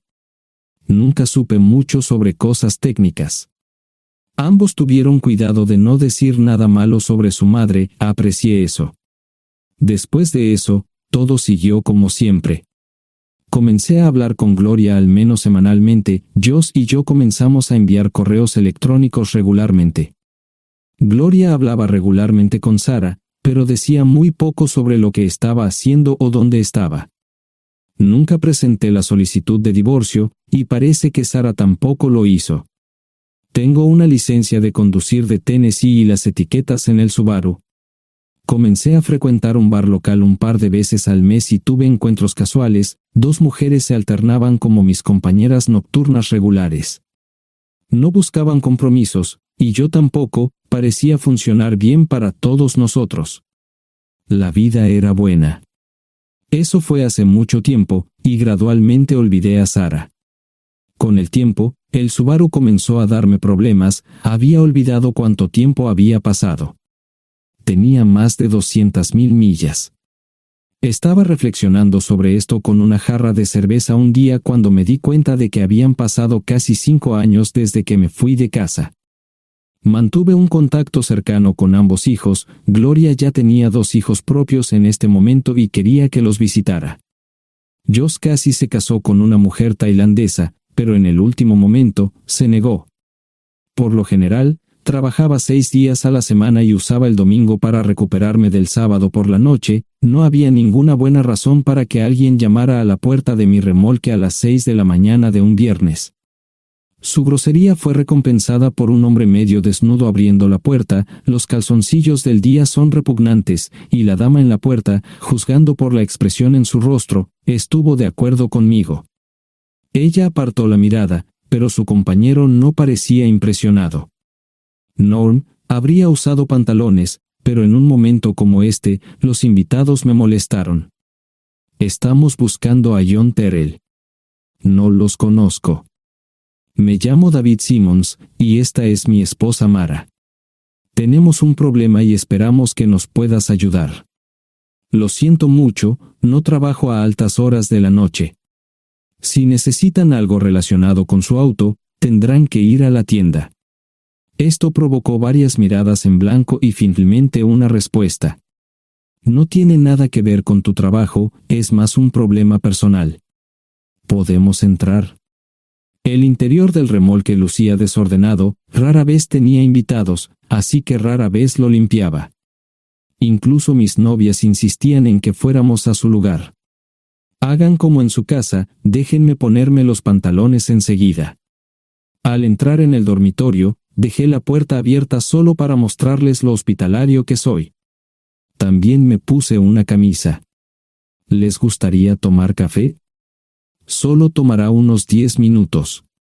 Aparté algunas cosas del sofá para que pudieran sentarse. No hubo respuesta a la pregunta del café.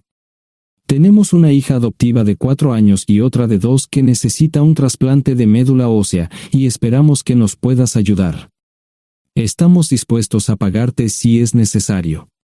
¿Con mi médula ósea? No, queremos usarla y estamos dispuestos a compensarte por cualquier inconveniente. Creo que quieren comprarla. Estaba actuando como un listillo, y de repente me di cuenta de ello. Estas personas eran serias, tenían un problema real y estaban buscando ayuda. Lo siento mucho, no quise interrumpir. Por favor, continúen. Nuestra mejor oportunidad de encontrar un donante es un familiar cercano. Eres nuestra mejor esperanza. Mira esto. No quiero ser un grosero, pero creo que se equivocaron de persona. ¿Cuándo nació su hija?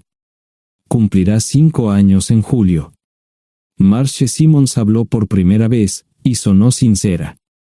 Odio ser el portador de malas noticias, pero me hice una vasectomía hace 15 años. No hay forma de que pueda ser su padre. ¿Por qué tu nombre estaba en el certificado de nacimiento? No puedo responder eso, tal vez deberían preguntarle a su madre. Esa afirmación fue recibida con silencio. Sentí pena por estas personas, pero no sabía cómo ayudarles. ¿Cuál es el nombre de la madre? Sarah Lise Terrell. No encontraba las palabras. Tal vez no debería haber tomado esas malditas pastillas de ella, por supuesto, entonces esas personas no tendrían una hija en absoluto. Todo lo que pensaba que había superado el dolor, y aquí está de nuevo, viejos recuerdos de mi esposa teniendo relaciones sexuales con ese maldito político de Filadelfia. Estaba empezando a olvidarlo todo, y ahora estaba de vuelta. Maldita sea. Ahora entiendo y pido disculpas por mi grosería e insensibilidad. Haré todo lo que esté en mi poder para ayudarles. En primer lugar, porque no puede Sara hacerse un trasplante de médula ósea. Médicamente, no puede. ¿Por qué no? Es madre, tiene que ser una donante adecuada. Ella es una donante adecuada, pero está demasiado enferma. Los médicos se negaron siquiera a considerar utilizarla. ¿Enferma de qué? Está muriendo de insuficiencia hepática. Le quedan menos de 6 meses de vida. Esto no tiene sentido. Siempre ha estado perfectamente sana. Además, no creo que un hígado enfermo le impida donar médula ósea. El hospital no aceptará su firma en el formulario de consentimiento. ¿Estás diciendo que hay algo mal en su cabeza? Ambos me miraron en silencio, sabían la respuesta, pero no querían decirlo. En ese momento, no quería que se sintieran aún más incómodos. Hace 10 minutos, no me importaban, pero ahora sentía que tenía que protegerlos y ayudarlos. ¿Cómo sucedió esto? ¿Podría alguno de mis hijos ayudar? Quizás, pero pensamos que eras nuestra mejor esperanza. ¿Por qué no van tras su padre, su verdadero padre? Pensamos que eras tú. No tenemos ni idea de quién más podría ser. Sara no nos dijo nada sobre otro posible padre. De hecho, ella no estaba en condiciones de explicar nada, agregó Mara.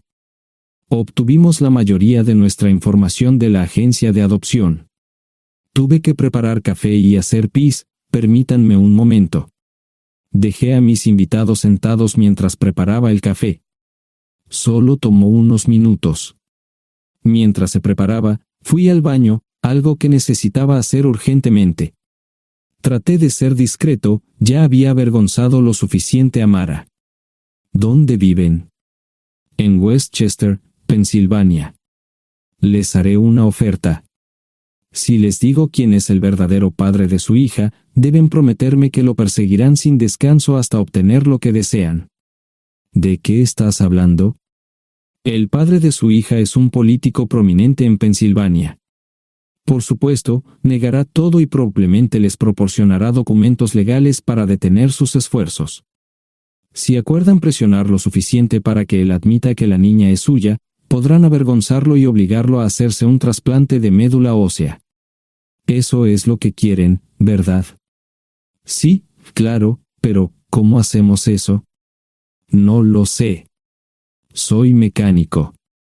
Trabajo con metal para ganarme la vida. Creo que la mejor manera sería utilizar la televisión, la radio y los periódicos. Los políticos harán cualquier cosa para evitar una mala publicidad. ¿Tienen amigos que puedan ayudar? Bueno, ahora ambos estaban sonriendo. Debo haber dicho algo que les dio esperanza. Creo que podemos hacer esto. ¿Quién demonios es él? Malcolm Eugene Foote. Se postula para el Senado de los Estados Unidos. Apuesto a que hará cualquier cosa para evitar una mala publicidad. El café estaba listo, pero David y Marchen no podían esperar para llegar a casa. Antes de irse, les dije cómo ponerse en contacto con Gloria y Joss en caso de que los necesitaran.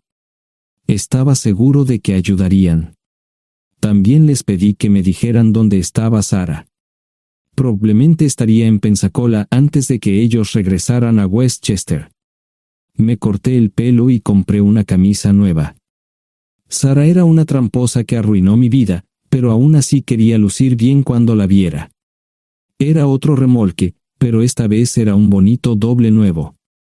Allí estaba su Volvo con una llanta desinflada y un parabrisas roto. La mujer que abrió la puerta no era Sara, parecía que la habían empapado fuerte y la habían dejado empapada. Tenía al menos 45, tal vez 50, y debió haber tenido una vida difícil. La falta de maquillaje no ayudaba, y simplemente se veía horrible. No tuve la oportunidad de abrir la boca. Caray, si no es John Terrell. Nunca esperé verte aquí. Tuve que usar la vieja línea, me estás poniendo en desventaja. Sherry Hart. Pasa, entra. ¿Quieres una cerveza? No, pero gracias. Estoy aquí para ver a Sara. Sherry cruzó la habitación y se detuvo en el buffet del comedor. Aquí está, John. Mírala todo lo que quieras. Su mano señalaba una urna de latón que estaba en el centro del buffet vacío. Supongo que llegué demasiado tarde. No me moví, Solo me quedé mirando el contenedor frente a mí. ¿Puedo tomar una cerveza ahora? Sara se mudó a Pensacola después de dar a su bebé en adopción. Compró el remolque con el dinero que recibió de Bixler Enterprises después de que la despidieron. Tenía una participación en las ganancias, 401k, y vacaciones y días de enfermedad. Eventualmente, consiguió un trabajo en una fábrica local de prendas de vestir donde trabajaba en el departamento de envíos. Allí fue donde conoció a Serry. Serry alquilaba una habitación de Sara. Cada centavo que Sara ganaba iba para el alcohol. Empezó con vino y gradualmente pasó a bebidas más fuertes, las más baratas. Eventualmente, perdió su trabajo debido a su alcoholismo y se vio obligada a usar sus ahorros. Nunca salió con nadie ni salió a ningún lado. Serry se quedó con ella, pagó sus servicios públicos y compró alimentos que Sara no comía. Le llevó más de 3 años quitarse la vida. Increíblemente, ella tenía un testamento y me dejó un doble remolque y un Volvo. Serry explicó que Sara estaba tan angustiada por lo que había hecho que simplemente se rindió. No intentó evitar el embarazo ni siquiera terminarlo. La adopción se había arreglado meses antes de que naciera el bebé. Nunca volvió a trabajar, excepto en los trabajos clandestinos que hacía mal. Serry dijo que Sara no parecía tener ambición ni propósito en la vida. Sara hablaba mucho de mí pero tenía miedo de intentar contactarme. Gloria le dio mi número, pero nunca me llamó. Era como si su aventura de una noche la hubiera lastimado más a ella que a mí. Estuve allí durante 2 semanas y luego vendí el remolque de Serry por $1 y obtuve $3,000 por el Volvo. 2 días después, estaba en Westchester visitando a mis nuevos amigos David y Marche. Malcolm Eugene Foot resistió al principio, pero David y Marche lo presionaron hasta que cedió. Insistió en pruebas de ADN, que demostraron que era el padre. Para salvar la cara, más o menos lo obligaron a someterse a un trasplante de médula ósea, que fue exitoso. La carrera política y la vida familiar de Malcolm no dejaron una impresión favorable. Su caída en las encuestas fue tan rápida que el partido lo reemplazó por otro candidato unos meses antes de las elecciones. Su esposa solicitó el divorcio y fue muy pública al respecto. Sara y yo estamos viajando ahora a Dallas para ver a Gloria y a mis nietos. No sé cuánto tiempo mantendré a Sara conmigo, probablemente hasta que tenga a alguien.